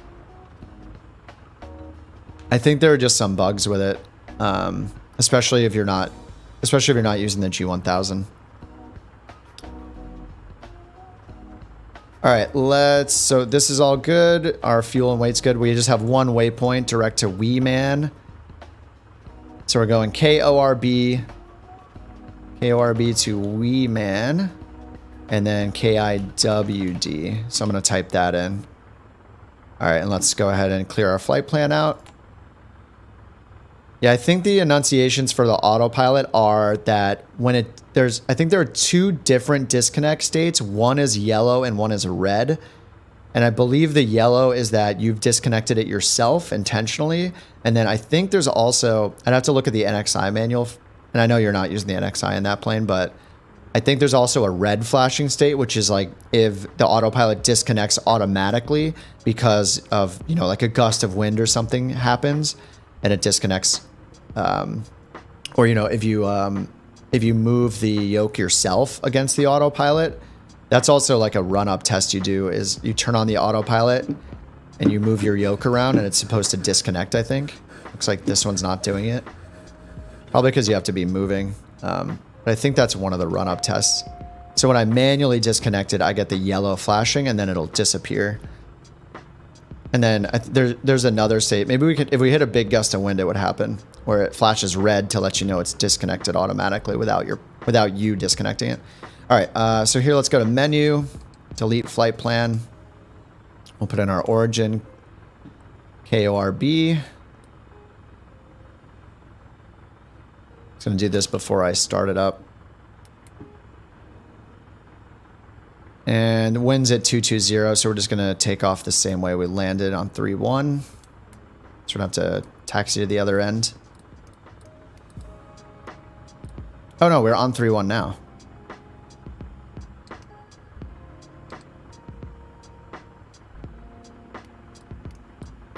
We landed on 1-3, that's right.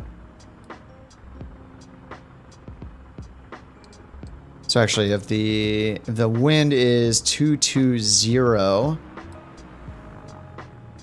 that'd be 90 degrees difference. We should try it. I think we just do 3-1. We don't have to back taxi. We'll save a little time. Might be the wrong decision. All right, and then our departure, or our arrival is KIWD.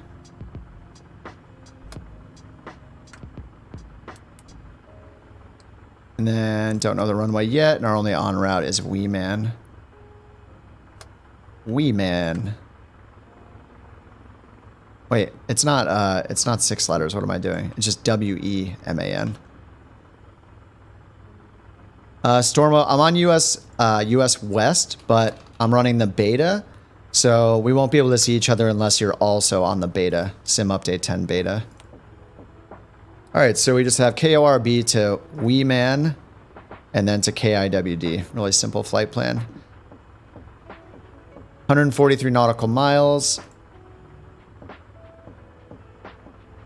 All right, and then this is not started yet because I want to, let's see, actually turn all our lights off so we don't get penalties in OnAir Company before starting it up. Prop full forward. Open these up. And then in OnAir Company, let's hit fly. Have the passengers loaded, fuel is loaded. All right, now let's see if we can see this. So if I aim like this, really, really close, let's see if in the background, if we notice the propeller moves slightly when I click this button. So that'll be our indication that it's loaded the weight. So here it goes. Yep. Oh yeah, it moved quite a bit. So if you looked up in that corner, you could see it moving against the trees. So even though it doesn't show it up here in this menu, it still has just the defaults here. The fuel is right, but it did load all that passenger weight too. It just doesn't reflect it in this menu. But you can see when you load it, like you can see the suspension and like get pushed down. You see the plane get weighed down. All right, so that's good to go. We can get this started now.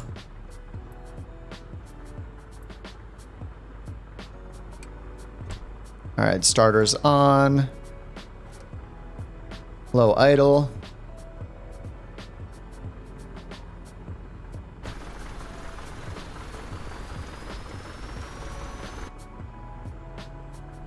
All right, fuel pump normal and starter back off. Let's turn avionics 2 on, get our COM2, NAV2 radios up.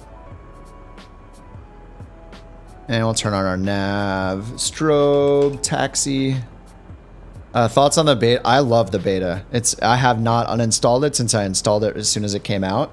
Yeah, I really, right now the only way to use the newest NXI is to use the beta. So, yeah, I put it on for that and haven't taken it off. It's great. My performance seems, I think overall my performance is better than Sim Update 9. I know a lot of people lost a lot of performance with Sim Update 9. Weather's more realistic. I think the clouds look really good. I think they improved. There were some improvements they made to how the clouds render vertically. I think that was in the release notes, and unfortunately, we haven't been flying through any clouds today. We did a little bit in the last stream, but that's what I should probably do is find where the weather is and go towards it. I mean, we're going towards Chicago. Maybe we'll run into some weather there. Probably not today though. All right, so our flight plan is in. Let's check Sky Vector again. So we want to check from, because we can't get our IFR clearance and our climb to altitude, our assigned altitude yet. This says we're going to cruise at. Let's just do what it says here at 7,000 feet. So we'll put in. We'll just put in 8,500 for now as an eastbound VFR altitude. 7,500 would be westbound. Oh no, sorry, 7,500 would be eastbound. Sorry, east is odd. So let's put in 7,500 for now, and then we'll wait to see what they assign us. But SimBrief calculated 7,000 for our cruising altitude. All right, heading bug, sync to head. Oh, I forgot to turn off the yaw damper. Flight level change, let's go to just 100 knots.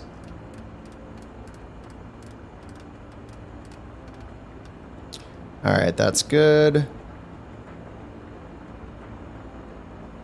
1 notch of flaps down for takeoff.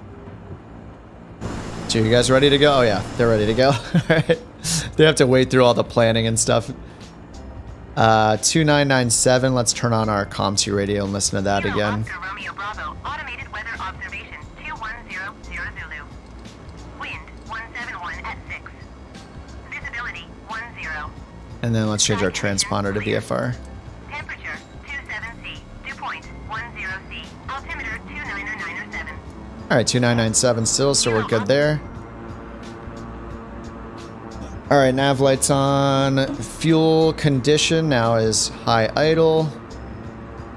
We synced our heading bug. All right, let's try to stay on the right side of this runway here. All right, once we take off, we'll get our IFR clearance again from ATC.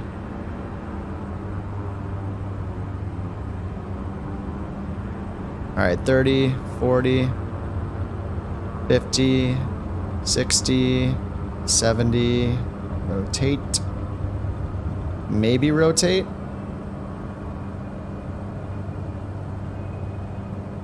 Oh, we got the porn spam again. Man, I have Nightbot in the chat. Oh, Nightbot did its job. Yes, Nightbot. Wait, why is it repeating the message that it banned him for? That doesn't make any sense. All right, pulling back on the torque, on the throttle a little so it's not redlined.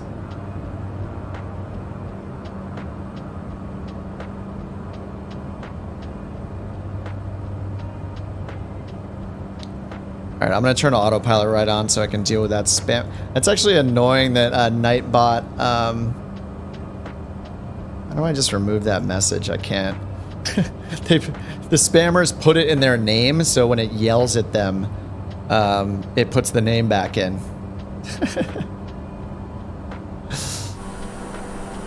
Oh man, this is cool. Man, Ivan got up there so fast. He's cruising. Wears shorts right in front of us. Dude, this is beautiful. I'm gonna just take my time here, take my time contacting ATC. We're just flying runway heading right now, but we do need to turn around, so we go southbound. It's just pretty. All right, let's, I'm gonna use my heading dial on my Bravo to make a left-hand turn here. We're gonna spin it all the way around to get onto course. Then I just armed nav mode. Oh, it's pretty. I'm glad we went for the water. This is the right route.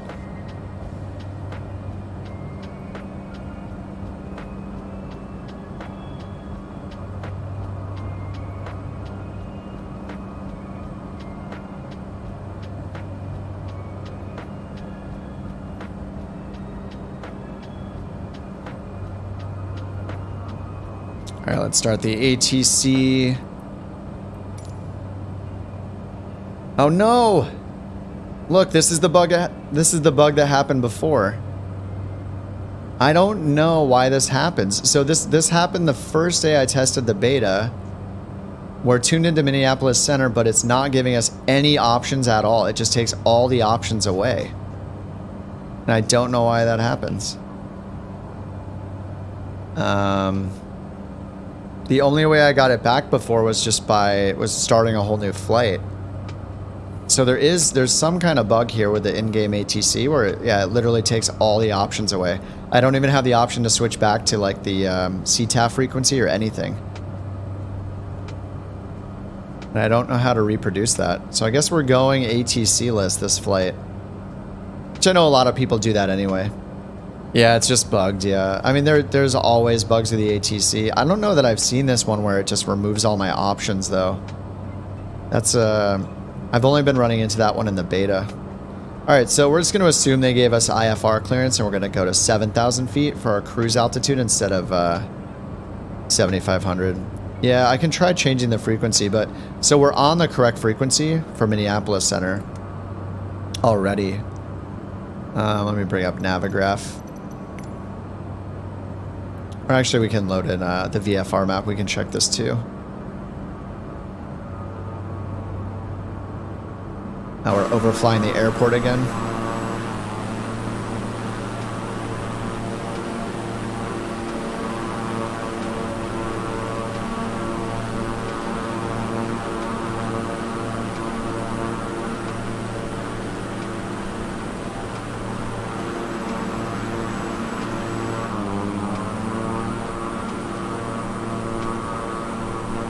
All right, so let's look at the VFR map frequencies. It should show.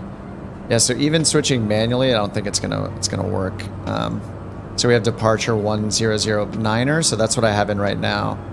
Oh, sorry, 1209er is in there.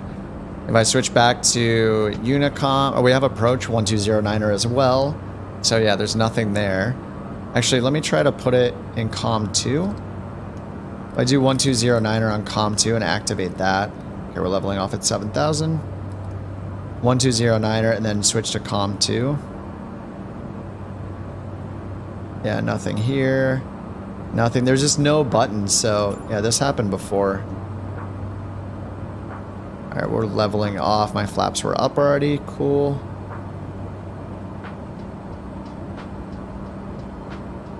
Just been running the prop at full, you know, makes the engine angry.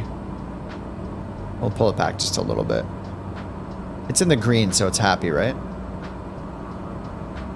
Yeah, this is, I mean, I tried this last time. I tried kind of everything I could. I think did I shut off the avionics last time?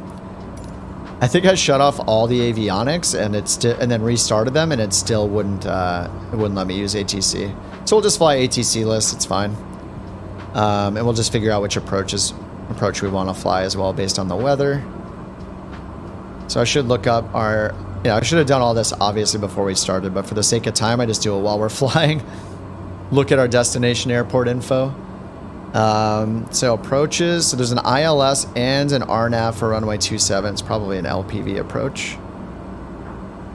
LPV, yeah. So we have a LPV and an ILS for runway 27. Ironwood, Michigan. Cool city name. Oh, your plane won't be able to keep up. Oh no! Oh yeah, the NX Cub is quite a bit slower. You could try using, you could use time acceleration. You could, you know, go at 2x speed or something to catch up. Sorry, Ivan.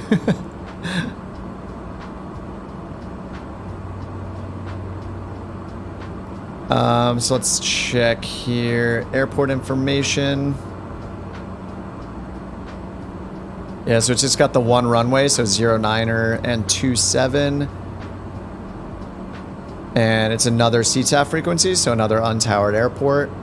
Minneapolis Center is I guess I could try Minneapolis Center, but I don't think it'll, ATC window's just not gonna let me do anything, probably. What's weird is at the very bottom, it keeps showing this, like, AWOS message for the last weather we checked in on the radio. It just keeps spamming it over and over again, which is also weird. We're not tuned into. I don't think we're tuned into anything right now. Except the center controller.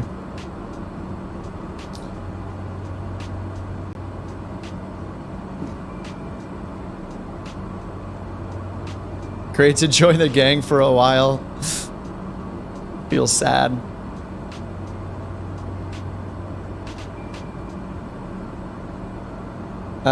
Did I fly to Jamaica?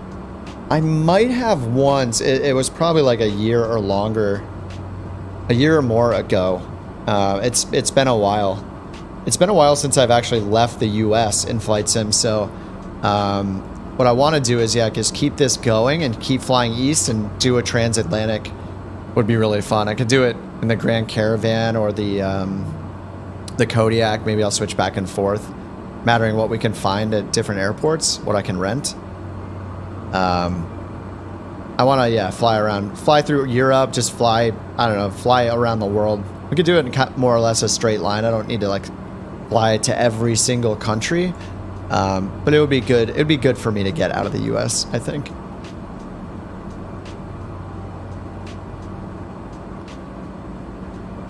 All right, so what else do we have? So we have, yeah, approaches for runway 27, and then there's also an approach for runway 9. Let's see what kind of approach this is. It's just an LNAV approach. So an LNAV approach is kind of like using a VOR approach. It's like not highly precise, but it'll still line us up decently with the runway. And then, yeah, we have to handle the descent ourselves because this is a lateral approach only, no vertical guidance. So if we check the weather over there, we can look at the METAR really quickly, get a rough idea. Winds are at 200 at 7 knots, so more than likely, let's see, more than likely, yeah, we'll land at, I'm going to split the difference. I guess 27 would be slightly favorable, right? So yeah, we could do the LPV, I guess. Maybe the LPV would be good. I did an ILS last stream, and we just did an LP approach, which is cool. On the last approach, I just didn't slow down fast enough. Like I was just way too fast when we intercepted the glide slope, or the glide path, I mean. So our ground speed was just so high. I had to slow down really fast. Oops, my landing lights are off. I had my taxi light on still. All right, so we are 57 miles till we get to Weeman. And once we get there, they're right at the edge of Lake Superior. So we'll start crossing. We're going to cross over Lake Superior on this route. So this will be cool. This is, I guess, how my drone camera is set up right now.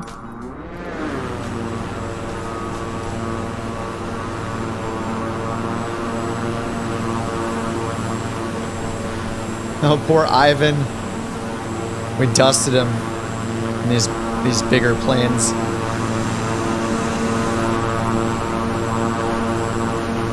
This is Schwartz and the King Air.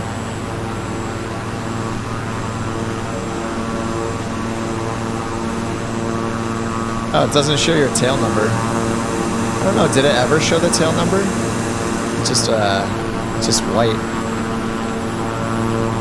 Just fly into his cockpit here, into his passengers area here.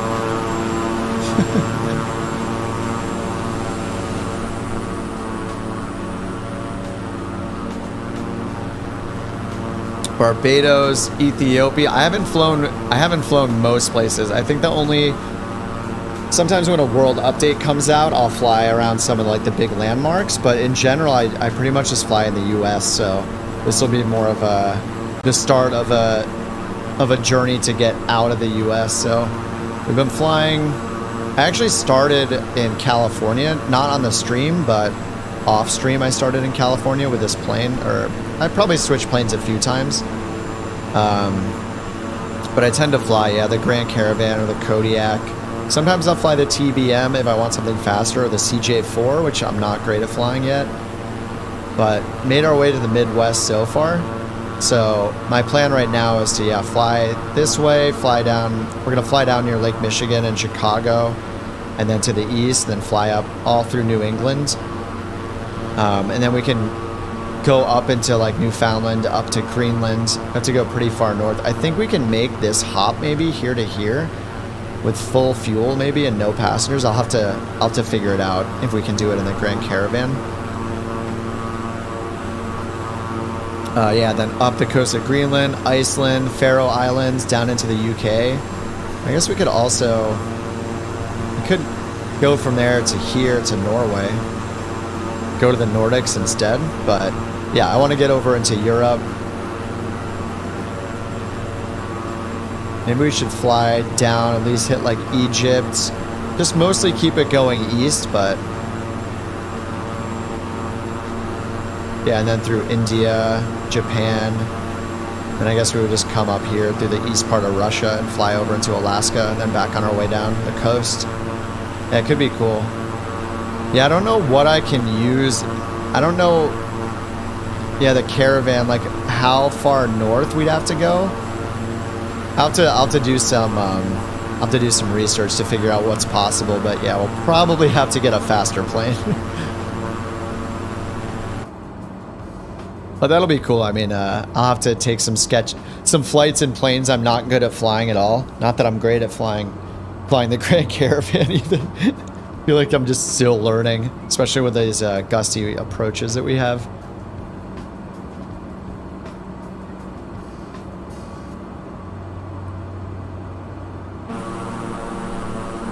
All right, 46 miles to Weeman. Now we hear ATC, but we can't talk to ATC. Yeah, still can't do anything with ATC.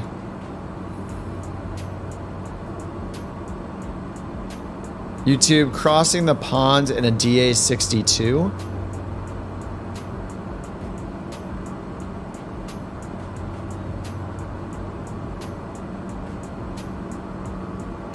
Crossing the pond in a Diamond DA-62 trailer.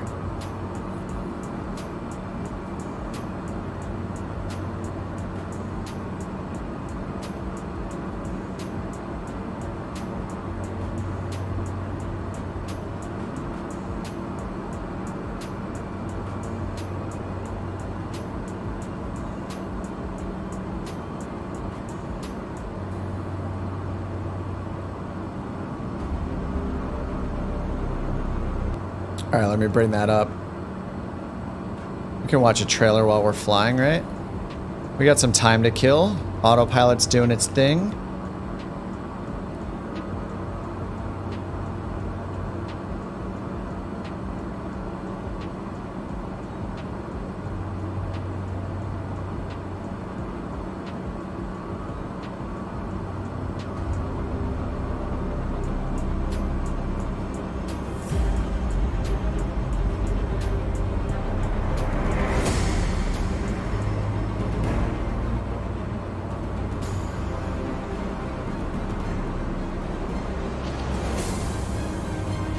26 hours of airtime.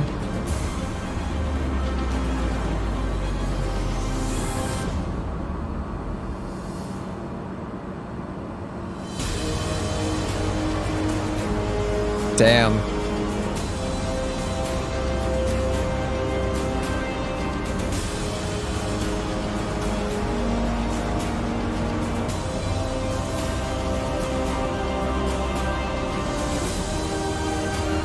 Wow. Minimums. Oh, they're teasing us with that minimums call out. Someday we'll get it. Oh my god, that looks so good. That is incredible. Oh, someone joined them? Oh wait, are there two different diamonds? Or maybe somebody just joined them for a leg.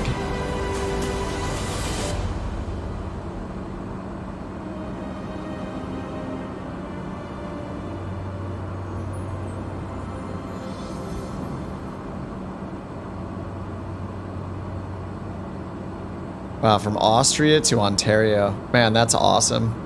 Cool. That looks pretty awesome. With a GoPro. Oh, they delivered, oh, 2 airplanes. So there were 2 flying together the whole time? That's really cool. Oh, following each other. Yeah, that is awesome.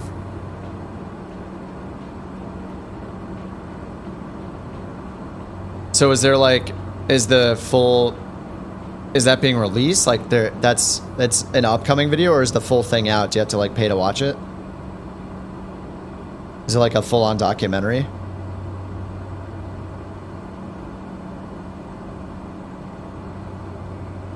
Oh yeah, it says join us on our Atlantic Ferry documentary in 6 parts starting the end of January. Oh, that was in 2018.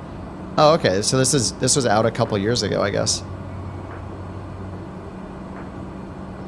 New YouTube documentary is starting the end of 2019. Oh, 2 years old already. Okay.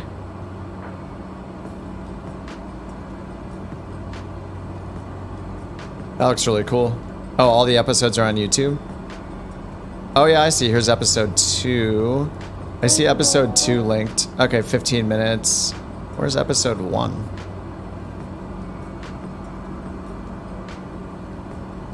Let me find episode 1. Well, first of all, let me put a link to what we just watched in the chat. So that's the trailer we just watched. So I see episode 2 recommended, but I don't see episode 1. I'll have to figure out where that is.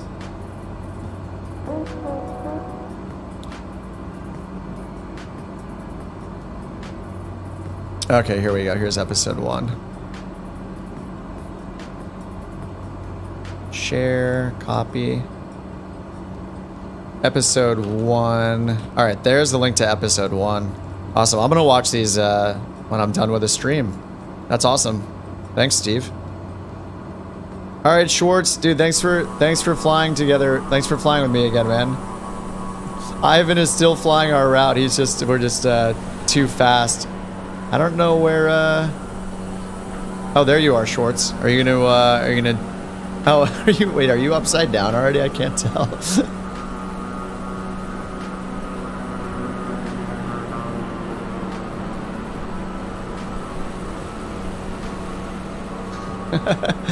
See you, Schwartz. And like that, he's gone. Poof. Thanks for flying along again, Schwartz. Gonna make a break to your right. Alright, we're all alone now. Just like Ivan has been all alone back there in the Cub. Yeah, Ivan hanging in there. They also have one where they fly planes from Austria to Oman. Diamonds in the desert. Oh man, awesome. That's great. I didn't realize that that's on the official Diamond channel, right? I'm just gonna subscribe to that right now. It's awesome. I'm gonna check that out. Make a butter landing for me to watch. I'll try my best. It should be easier on this side. It looks, well, actually, we're going to have a crosswind at our destination again. It looks like it'll be a decent crosswind landing again, but we have both an ILS and an LP+V approach. But still, yeah. Once we turn off that autopilot with the new wind and propeller dynamics and stuff, I have a lot more practice to do. Publicity for their plane, yeah, for sure. Yeah, that's awesome. Yeah, I just subscribed. I don't know why. I guess I wasn't already subscribed to the Diamond YouTube channel, but I am now. I'm gonna check those out once we land this, and I'll be done with this stream then, because I've been on 2 hours already. I think my limit is around 2.5, 3 hours. I think I went 4 hours the last few times, but that just it gets a bit draining. 3 or 4, like 4 hours of flying and talking. So I'll probably just do 2 today. Just finish this flight here. This will get us over into Wisconsin though. So then next stream we'll be able to get to Chicago. We'll have to do a... Yeah, I think... Yeah, we'll make it to at least to Chicago next stream. And I need to check the... Actually, I should check it right now. I want to see if there's a Kodiak available, at least while we're taking these shorter flights. It'd be cool to switch over to the Kodiak for a few streams as well for a bit. So let's see, we're flying to... What's our destination again? KIWD. So let me look up aircraft at KIWD.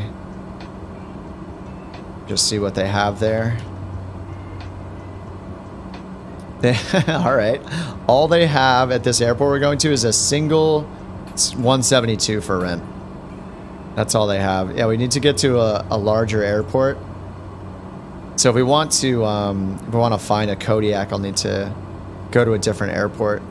Let's see. I think I can just go through aircraft market, I think we can search for one based on a distance from an airport. How often do I hop on the live stream? It's been more consistent lately. I've been trying to do this on-air career like once or twice a week, so I just kind of started a new series almost of just doing the stream with my on-air company flight. So I usually do these off stream, like I went from California to where we are, basically just doing that on my own, not streaming it, but I figured I might as well stream it, chat with you guys, and yeah, if you ever want to fly along, you can. Yeah, Ivan, sounds good. Better performing aircraft. Yeah, you could just fly what I'm flying or something similar. So the Grand Caravan is pretty straightforward to fly, thankfully. I think it's only when you get into like the jets where it gets really scary, at least for me.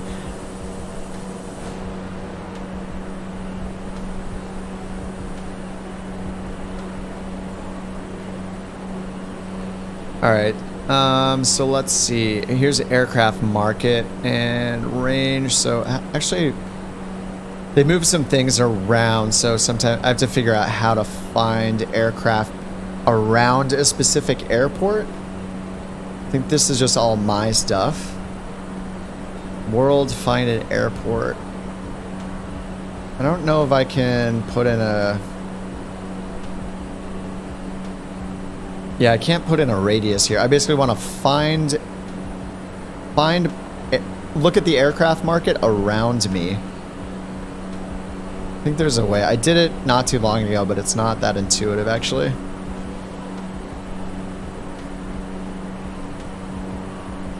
Oh, the really enjoyable first video. Oh, the stream is the first video? Yeah, I mostly make tutorials about the NXI the last year since it's been in development for Microsoft Flight Sim, just because I think it's amazing.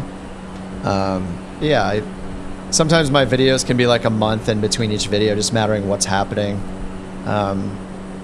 So the more stuff, like the more working title releases happen, the more videos I make, pretty much.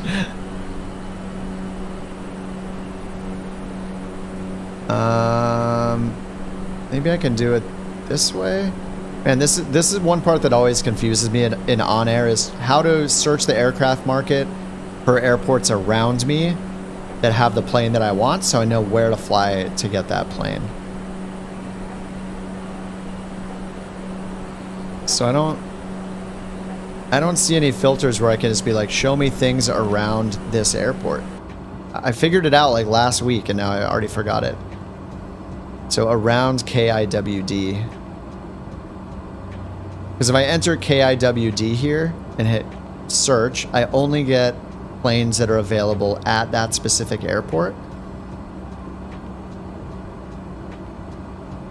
But what I want to fly, what I want to find is planes within the vicinity of that airport at different airports. Okay, so I can search aircraft at that airport. Yeah, that gives me the same information.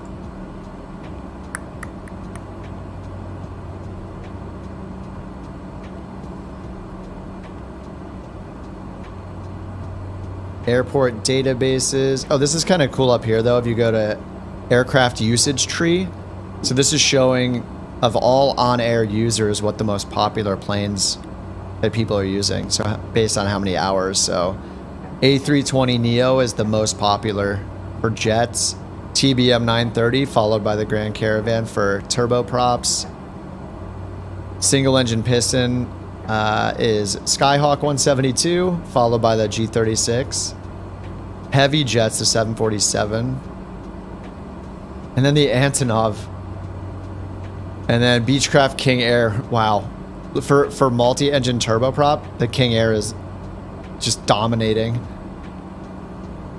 And then multi-engine piston over here, DA62. Followed by the Baron. But the CJ4 is second on the jet, so if people aren't flying the 320, then they're flying the CJ4. And then followed by the Longitude.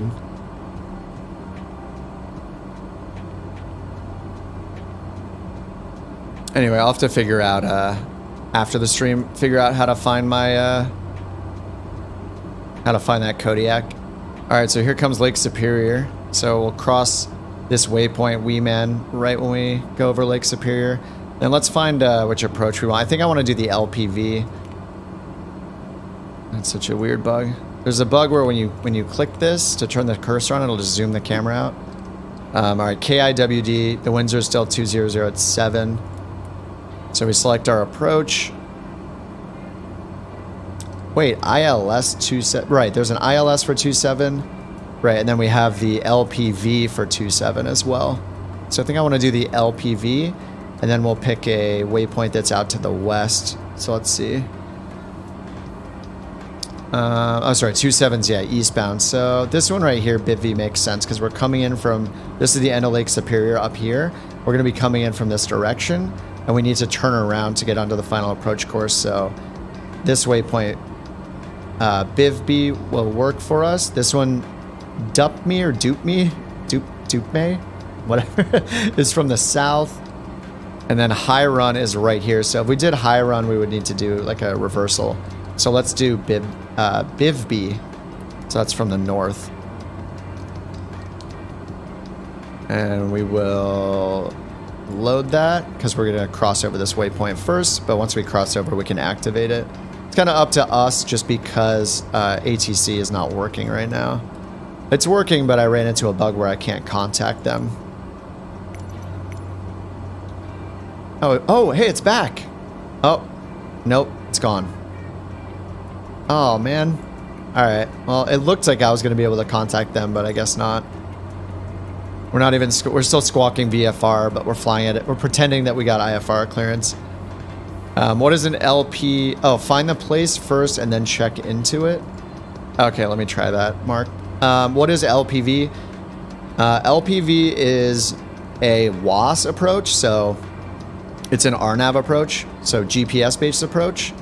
LP+V stands for Localizer Performance with Vertical Guidance. So the closest equivalent is an ILS, but it's a GPS approach, or technically it's a WAS approach. So it's like an augmented GPS system in the United States. So it gives you higher precision. It uses satellites and ground-based stations for your positioning and for your data and for the accuracy of the data and the precision of the approaches. So yeah, it's part satellite and part ground-based station controlled through GPS.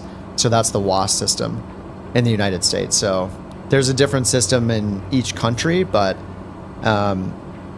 yeah, LP+V is an approach that gives us an ILS-like approach. So we have horizontal and vertical guidance at high precision. So think of it as the GPS equivalent of an ILS.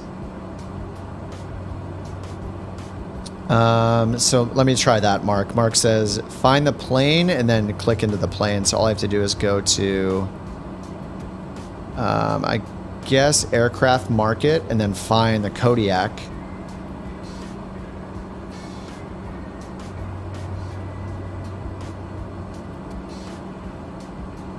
It's a huge list. So yeah, because OnAir Company supports every sim as well, or at least, you know, Microsoft Flight Sim, X-Plane, and Prepared, it just has this exhaustive list of all the possible planes you can fly, you know, including third-party planes. So I'll be able to find the Kodiak in here.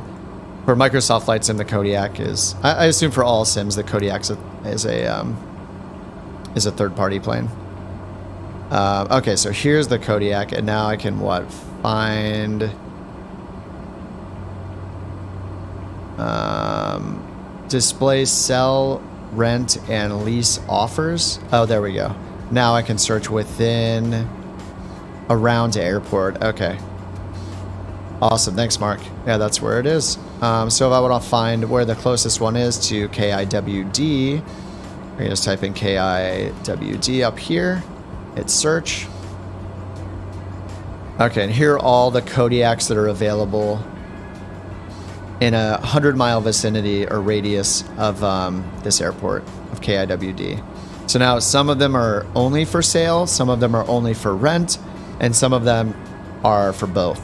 And then yeah, you can see the condition, the engine hours, or you can see the hours and then the overall airframe and engine condition. And then it's also showing how long it'll be until you have the 100-hour inspection due. So the one that's closest to us right here is like yellow in the condition. So if I want to find one that's in good shape to rent, like this one looks pretty good.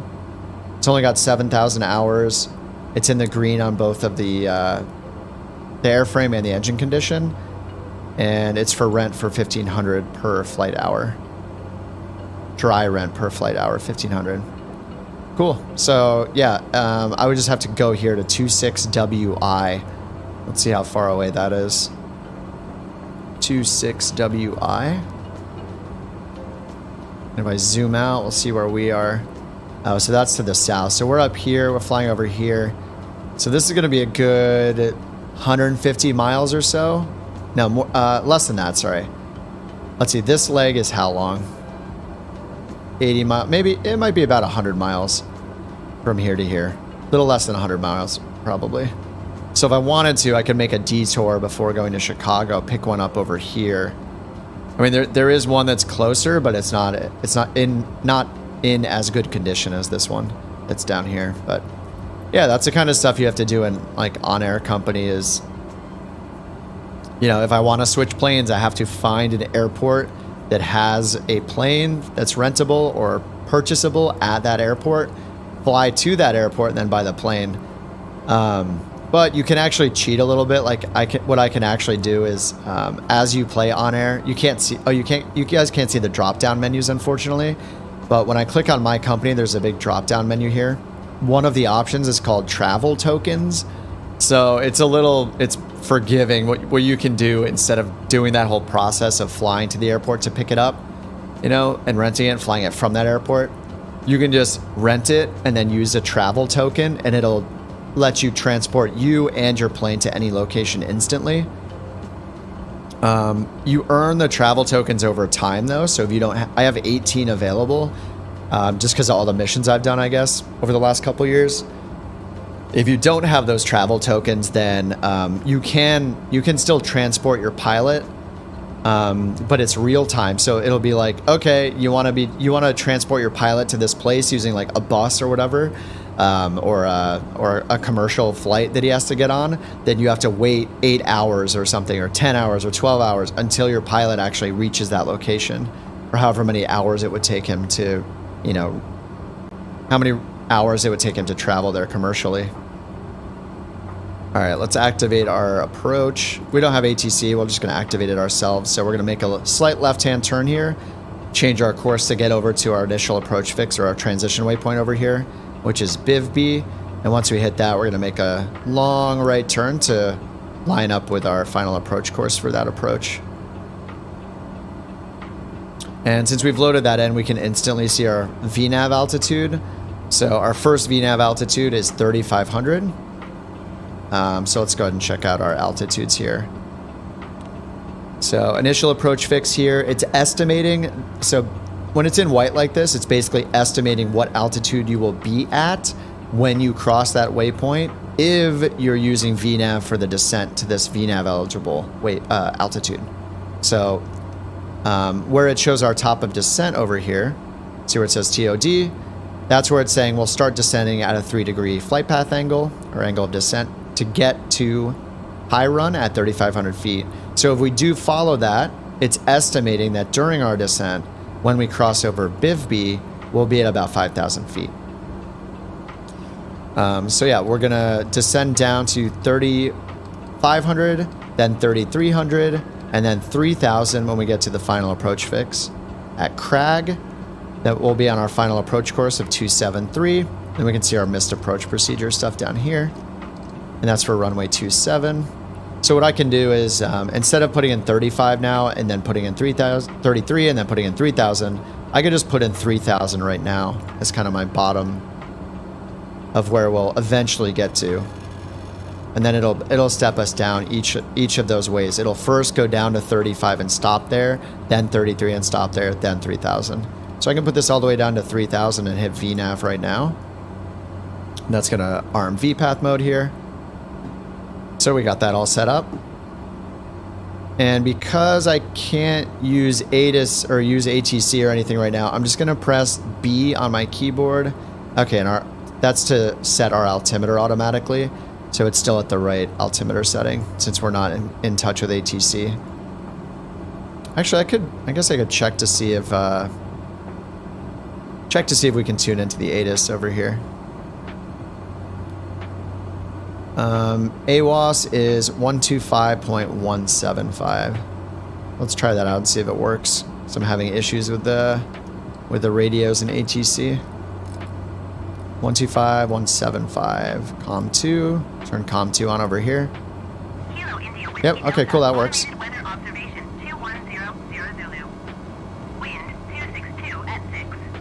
262. Sky conditions. Few clouds at 6,600 feet. Temperature 26 C. Dew point 10 C. Altimeter 3005. All right, we're not quite there yet, but I'm just going to set it in advance 3005. Normally we would just be finding the ATIS of a nearby. I mean, we're not too far away from it. On an IFR flight plan, you know, we would be in touch with ATC and they would be giving us altimeter readings periodically. They would be telling us what the altimeter setting is. But since we're not talking ATC, that's not happening. What I could do is like zoom in and find actually the zoom levels have been a little weird too. Yeah, we could zoom in and find an airport that has a AWOS or an ATIS frequency. These are pretty far out of the way. So we're basing our altimeter off of our arrival airport right now. But if there was one more, one closer to us, which it doesn't look like there is, we would base it off of that, whatever's nearest to us. But none of these have AWOS or ATIS frequencies except for down here. But this is pretty far south. Yeah, this will be fine for now.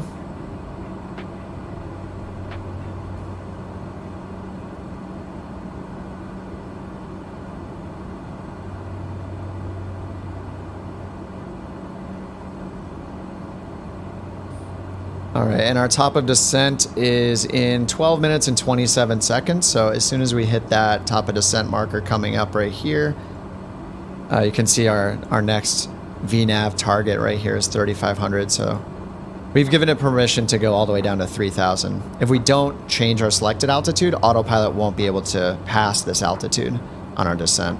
So bring it down. OnAir looks rad. I've been using NeoFly, but I have to start career progress over with the full release of V4. Yeah, I don't know if they have this, but with NeoFly, it would be really nice if you could export your data somehow to back it up yourself. But yeah, Yeah, you can buy up to 2 years. Mine ran out. I had a 1 year subscription or a 1 year plan. You basically prepay. It's not an automatically recurring subscription, which is also nice. I know a lot of people hate that kind of thing. So you're basically just paying for a certain amount of access. So you go to the Aerosoft site, you purchase, 1 month up to 24 months of access, and it's cheaper the more you buy in advance. So 24 months or 2 years was like $50 US dollars. But once you buy it, it gives you a code. It gives you like like a redeem code, basically. You go to the OnAir site and you plug in that redeem code, that redemption code, and then it gives you access for 2 years or whatever term you paid for.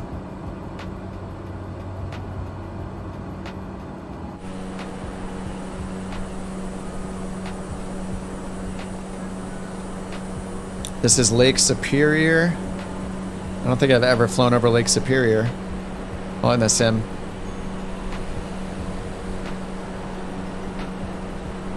Am I using ForeFlight as well as Navigraph? Yes. Yeah, the reason I'm using Navigraph is just, like right now, is just because, I mean, for the sim, it makes a lot more sense. The reason I got ForeFlight in the first place was really just for the times I fly with my partner who flies.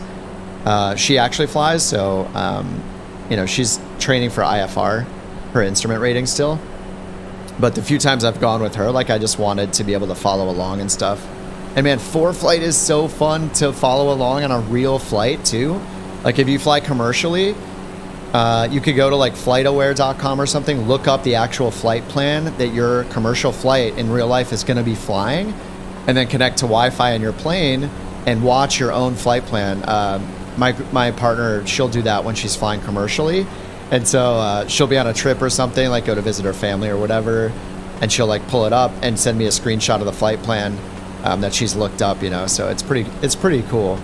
And she'll like she'll notice when they turn to get like a direct to, they'll be along the planned flight plan, but then you'll see that they got cleared direct to a waypoint by ATC.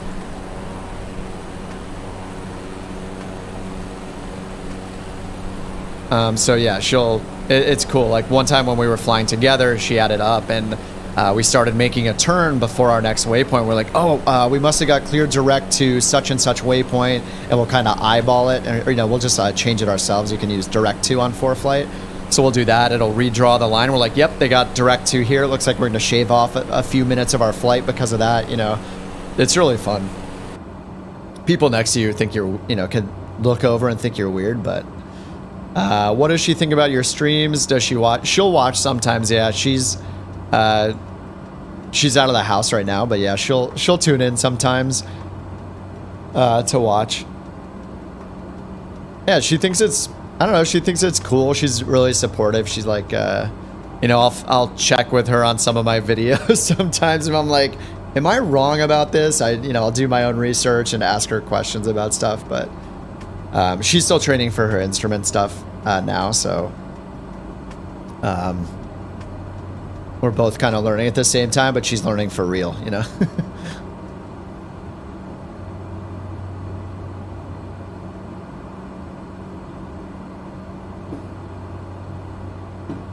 But yeah, if for the sim, it's just a budget question, honestly. Like if you want to spend the money, ForeFlight, the first package for ForeFlight is the same as like an annual Navigraph subscription, but the big part about Navigraph that's incredible is the Jeppesen charts. Obviously, Navigraph is just for simulator use, but Jeppesen charts are expensive. I think to get the US Jeppesen charts, it's like $200 or something like that just for the charts. So Navigraph is just a huge value for simmers. It's amazing, especially if you fly outside of the United States. With ForeFlight, you can access the FAA charts in the United States. But if you fly outside of the US, you're gonna have to figure out where to get your charts from on ForeFlight. And generally, people are using, at least, I'm not, I don't know. I just live in the US and I know a limited amount of things, but I think most people are still using Jeppesen charts globally as well. I assume they use Jeppesen charts everywhere. So you kind of get this cool upgraded, you get the Jeppesen charts instead of FAA charts, but you get them globally with Navigraph. So you can fly anywhere in the world in this sim and have Jeppesen charts. It's incredible. And they have an iPad app too. So if you, I think they have an Android tablet app as well. I just happen to have an iPad myself. But they have an iPad app where you can pull this same thing up and have it on your iPad. So you kind of mimic that real world case of being like, you know, in the cockpit on your screen or in VR.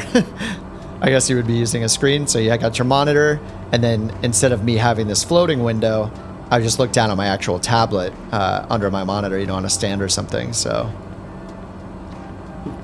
it's pretty cool.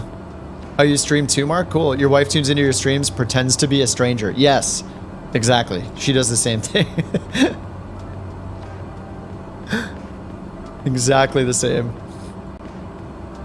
All right, so let's see. Top of descent is coming up in 5.5 minutes. We'll be at our top of descent right here. VNAV is already armed, and we have it set down to our minimum, our last VNAV altitude here of 3,000 feet at the final approach fix. And then over here on the chart, because we're flying, this path is wrong. Let me choose the procedure here. Choose our approach so it matches up. So we're doing the RNAV for runway 27. This happens to be a LP+V approach. All right, there we go. So this is where we're flying to is BIV-B, and then we're turning right and turning right again. Kind of a big U-turn to get on final approach, our final approach course. And then down here it says LP+V. So there are fallbacks. So in real life, if you have, you know, in the sim, you always have 100% coverage and accuracy in GPS. At least right now, it doesn't mimic losing signal or losing integrity or losing precision of the GPS accuracy. But, and the caveat is I do not fly in real life, but how I understand it is in real life, when your GPS signal is degraded, so say you have precipitation or something, or for some reason the signal is degraded and you're not receiving it fully at full fidelity, it'll fall back to these other types of approaches which are less precise but still give you guidance. So it would, like the Garmin, for example, would warn you that the integrity is lowered on your GPS, and it would fall back and tell you that it's now flying the LNAV VNAV approach instead of the LP+V approach. The actual waypoints and everything are the same along the way. Your route doesn't change, but your minimums change. So here you can see that with the LP+V, our minimums are 200 AGL, 200 feet above the ground. And then you can see LNAV VNAV, it's 930. So it gets higher. So it's less precise, so the minimums are higher. You need to see the runway environment earlier than you do with the LP+V approach, because LP+V is much more precise. So like in ILS, we can get down to 200 AGL with an LP+V. But in the sim, you always get the best one in these cases. So it will not degrade down to an LNAV VNAV or the LNAV approach. We'll have LP+V every time, and it'll show us that here on the HSI when we're on the approach. So anyway, we will be flying the LP+V, and that gets us down to 1430 for our decision altitude. So I'm going to go ahead and put that in here on our minimums, 1430. All right, so there's 1430. And so once we get on the approach, it'll have a little box right here that shows our minimums as a reminder. And it's also here on the altimeter. There's like this little tiny blue thing. It'll come into view once we get down to that altitude, and then we'll be able to see it here visually on the altimeter.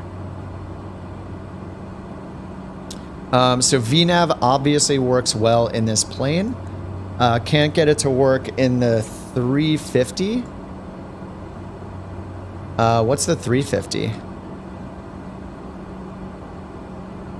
Oh, the Airbus? I'm just thinking of GA planes. Yeah, I mean, the avionics are going to vary from plane to plane. So the Airbus, the stock Airbus is going to, if you're is it an A350? Is it the 360 or the 350? Anyway, it just matters the the King Air. Okay, yeah, it's not going to work well in the King Air. So the issue is the King Air uses the stock It's the G3X Touch is what it uses. And that's actually not realistic from what I've read. In reality, it would be using something else. Like, I think it actually uses like Collins avionics or something like the CJ4 has. Non-Garmin avionics.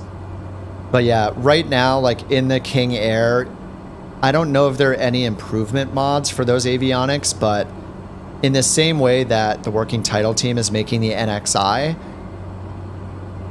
you know, they improved all those capabilities by improving the NXI. So there isn't a redone Garmin G3X Touch. So it's using just the stock, like 2 years old code of the basics. So it probably doesn't work for those approaches. ILS probably works for most things. In this case, the airport we're landing at, this also has an ILS approach for runway 27. But yeah, that's why I was so hyped about the NXI coming out in the first place. When it came out a year ago, we were able to do an LP+V approach and use VNAV for our descent. It was like groundbreaking. It was like, oh my God, it's working. For the first time, it's working. So that's why I'm all about the NXI, and I try to fly planes that have it. Now, there are custom planes though. Like I think like the PDMG stuff, the Phoenix, I mean, those are bigger planes. Those are jets. Those are airliners. But, you know, those have custom avionics where they're solving some of those problems too. All right, we just hit our top of descent. So VPath armed. I'm going to pull our throttle back a bit, make sure we don't overspeed and end the game. Oh, everything but VNAV. Yeah, VNAV, as far as I know, it's only going to work in the airliners that have like updated avionics. I think most of the airliners it'll work in. VNAV, I think, was working from the start, at least somewhat. Yeah, I don't fly them myself, so I don't know how it is today. But yeah, newer planes, especially like the more premium ones, like the PDMG and the Phoenix Airbus that came out, like all of those, I think they'll have VNAV support. And then did the GTN 750 get updated? So if you, that developer PMS50, he makes the GTN 750. It's like a touchscreen, and that can work in a lot of planes, including as a replacement for the G1000. It'll just show up as a touchscreen within this display here. You might want to check that out too. There's a free version of the GTN. Let me link to that. GTN 750 PMS50. Yeah, I'll put a link in the chat right now for this one. I haven't used this for a while, but I think he's been rebuilding it using the NXI, the guts of the NXI, because the working title team gives away the code. It's all open source. So I think PMS50 has been rebuilding the GTN 750 using the guts of the NXI, like all the autopilot code that they worked on and the flight planning code they worked on. I'm not sure if it's out or what, but I see him in the chat. But that one's pretty cool because it'll work in a bunch of different planes. There's a list on the site too that shows which planes it's compatible with. Some of them, it puts them in the G1000 display, so it looks kind of funny. Or you're just like clicking on the G1000 display. And the other ones, it's actually built to work, like look physically in the plane, like in some of the Just Flight planes and the Carenado planes. So yeah, like the Piper Warrior that I have, it looks really good in the cockpit of that thing.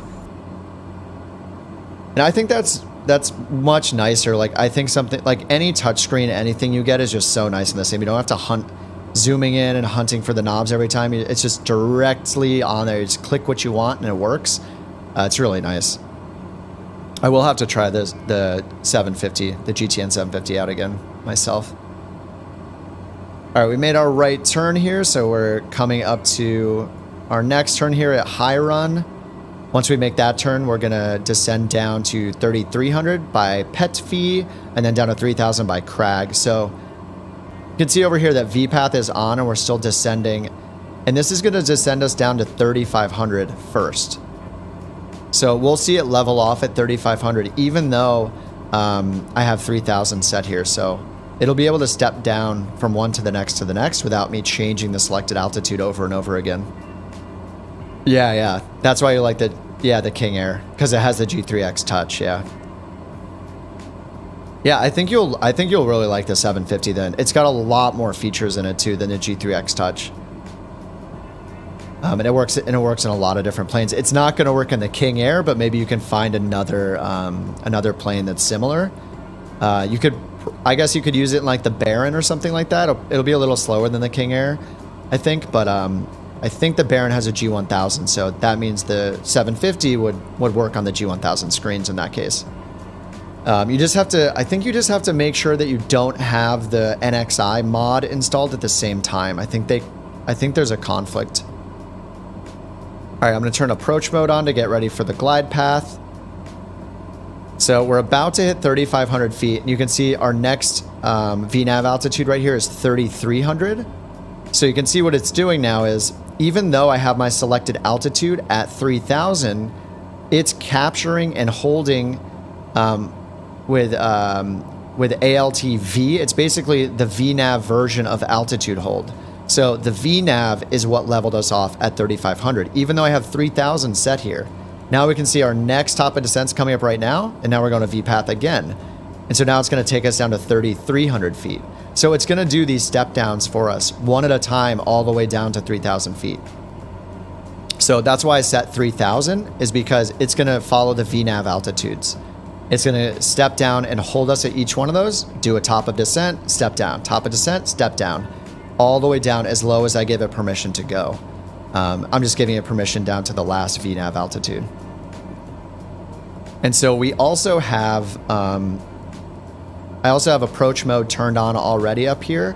And I clicked that to get the glide path on standby, because for an LP+V approach, we get a glide path, which is basically the equivalent of the ILS glide slope, except it's through the WAS GPS system or network instead of through the radio navigation aids, so the ILS that's actually installed on the field.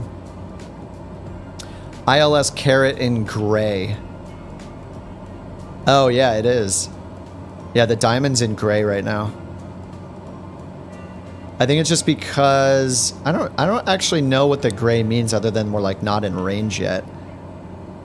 Because we're not expecting to get the vertical guidance until the final approach fix. So right here at Crag, you can see this little dotted line representing the glide path. So at Crag at 3,000 feet is where we should get it. But we just got it now. Yeah, it just clicked in. So we actually got it early because we're at 3,300 feet, not at 3,000. But that's usually what happens in Microsoft Flight Simulators. We get it early. All right, I'm pulling my throttle out here. Getting into the white arc so we can use our flaps. Our minimum here is 1430. And we're on the glide path, so we're good. So this is a good time. Since we're on the glide path, what I can do is check our go-around altitude. Missed approach altitude's 3,500. So I'm going to change our selected altitude up here to 3,500 and make sure I'm syncing my heading bug ahead. And you can also see here it shows the type of approach we're on. So it shows LP+V here. So this is where it would show with other alerts. It would show if like in a real scenario we were the integrity of the GPS system was lowered. What this would do is turn into one of those other approach minima types. So here LNAV, VNAV, or LNAV, and it would warn us that that signal was lost and we're not on the LP+V minimums anymore. I'm gonna get my first notch of flaps down. We need to be in the white arc for our second notch of flaps. We're just above it.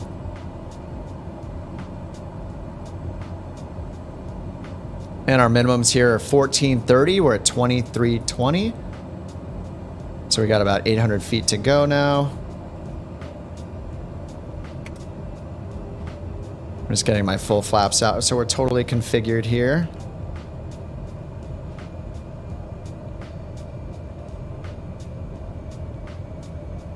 Okay, we're at 80 knots. Our approach speed in the Grand Caravan can be between like 70 and 90.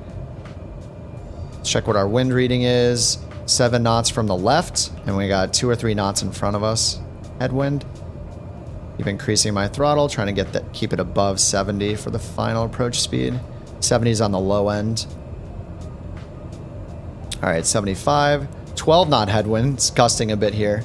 We have a little bit from the left though, so if you look at the where our nose is pointed to where this is basically our vector indicator. This is showing where our plane is heading in space, basically. I need more. I'm actually going to bring...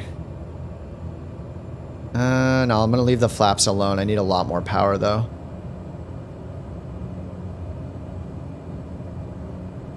So you can see that, you know, we're basically going to need to point to the left or right a little bit to compensate for the wind. All right, let's see our minimum, 1680, so we got 200 feet to go until 1430.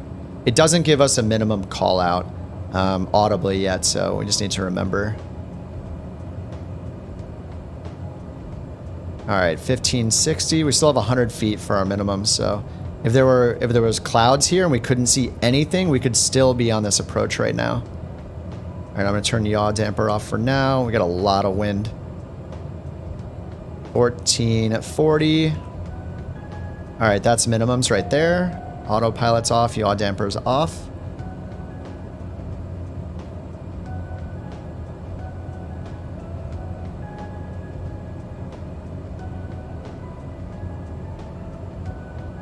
Birds, always. We're at idle.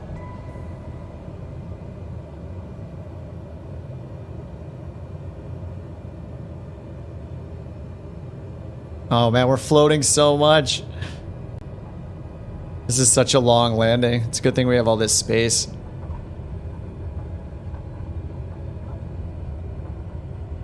I'm turning my ailerons into the wind. Reverse, going into beta. It's funny, I almost forgot I forgot the last stream, I think, that I even had a beta mode on the throttle to go in reverse. All right, that was smoother than the last one. I mean, the precision approach or the LP+V approach, I mean, I think technically it's not considered a precision approach, right? I think only the ILS is technically considered a precision. To look that up again. All right, let's go to the taxiway diagram up here.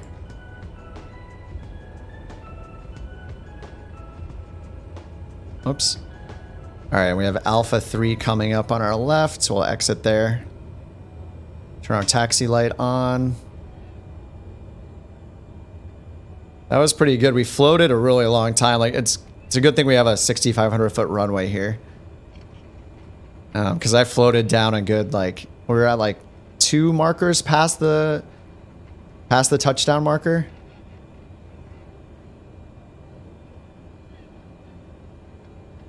All right, here we are on Alpha 3. Curious what the signs say. They're pretty much always wrong. Stop here, parking brake. All right, we're on low idle now. And then landing light off. So this says we're at Alpha 3. What does this sign actually say here? The sign, it just says Alpha. Yeah, it just says Alpha instead of an actual number. But we're at yet another untowered airport. All right, so here's the terminal ramp right over here. Yeah, if you guys get, oh, and then here's GA ramp is over here. So we're gonna go over here to Alpha 2 and then take it down here to parking. But this kind of stuff here with Navigraph, if you ever fly like Pilot Edge or Navigraph or Pilot Edge or VATSIM, this stuff is just invaluable. Like this is the stuff you'll need to use is when you land. You know, you can't rely on the signage in the actual simulator. So this is the stuff that you need to be using. And if they ask you like where you're parking, like this will also show the names of like the FBOs or the parking areas and stuff like that. So in this case, you know, we say we're going to the GA ramp or something like that. But it actually gives you the info you need to communicate with them in a realistic way. So it's, yeah, it's really cool. Someday I will, someday I'll practice enough to do VATSIM on a stream, but it's a lot of work. I did do Pilot Edge. Like I brushed up a little on Pilot Edge over like the holidays at the end of last year, but not since then. Hey Jack, do I stream on Twitch? No, I don't. Just on YouTube. I just keep it all together in one spot. I think what's nice about YouTube generally is just that, like, if you, it's the same on Twitch. If you miss the stream, you can find the video later. But in general, Twitch like doesn't recommend stuff to you. So what's nice is like for people to miss the stream today, it'll pop up on recommended for them, or maybe in their feed or something, and maybe they'll watch, you know, 5 or 10 minutes of it, something like that, if they missed out and they just want to see what happened. And you know, YouTube is much more, people are more discoverable on YouTube, you know.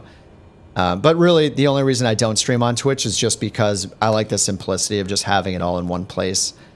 I know, and Twitch feels more like you turn it on whenever, and you don't really necessarily always need a plan. It's just like a constant thing where people are always on it. You're just kind of doing their thing. I feel like I plan things out a bit more when I'm doing it on YouTube, even when it is a stream. But yeah, I don't know. I also don't want to, I think something about Twitch as well is I don't want to get to the point where like people can subscribe to the channel. I don't want to feel the pressure to have to stream all the time because people are paying, like if a few people decide to pay the $5 a month or whatever. I just don't want to deal with that either. So I would feel bad if I took like a month off of streaming and somebody's paying $5 a month for it. So yeah. I like the flexibility, just keeping it flexible. Do it when I want, you know. All right, fuel shut off. Let's turn all this stuff off. All right, 1 hour and 44 minutes of flight time.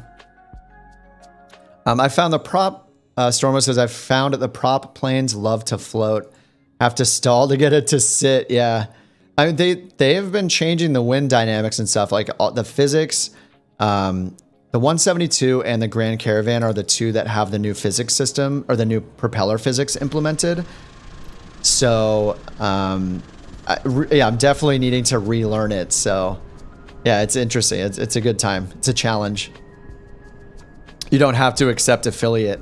That's true.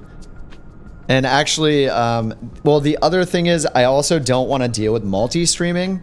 So I know Twitch terms of service says if you accept affiliate, then you are not allowed to multi-stream. So that means that if you're an affiliate on Twitch, you can't simultaneously broadcast on multiple platforms. Like, you know, a lot of people do that. They'll do like, it'll be on Twitch and YouTube at the same time or whatever. But then those multi-platform streaming things like Restream.io and those sites, they're another paid service you have to pay for. It just gets complicated. Then you have to monitor 2 or 3 different chats at the same time. You know, it just gets complicated. I enjoy just keeping it on YouTube, and yeah, it's been working fine so far. So, do I fly on VATSIM? No, I've jumped into VATSIM a few times to just creep on the network, like just sit at parking and listen to people using it. But I did use Pilot Edge for a few months, and I loved it. And I did all of their CAT trainings. It's like their communication and air traffic course or something. It's like the basics of communicating with ATC and making the calls and everything. So that, I thought that was really good. And I think it's like 15 or 16 hours a day. Pilot Edge is online, but you have to pay for it. So I had a really good time doing that, though. I learned a lot.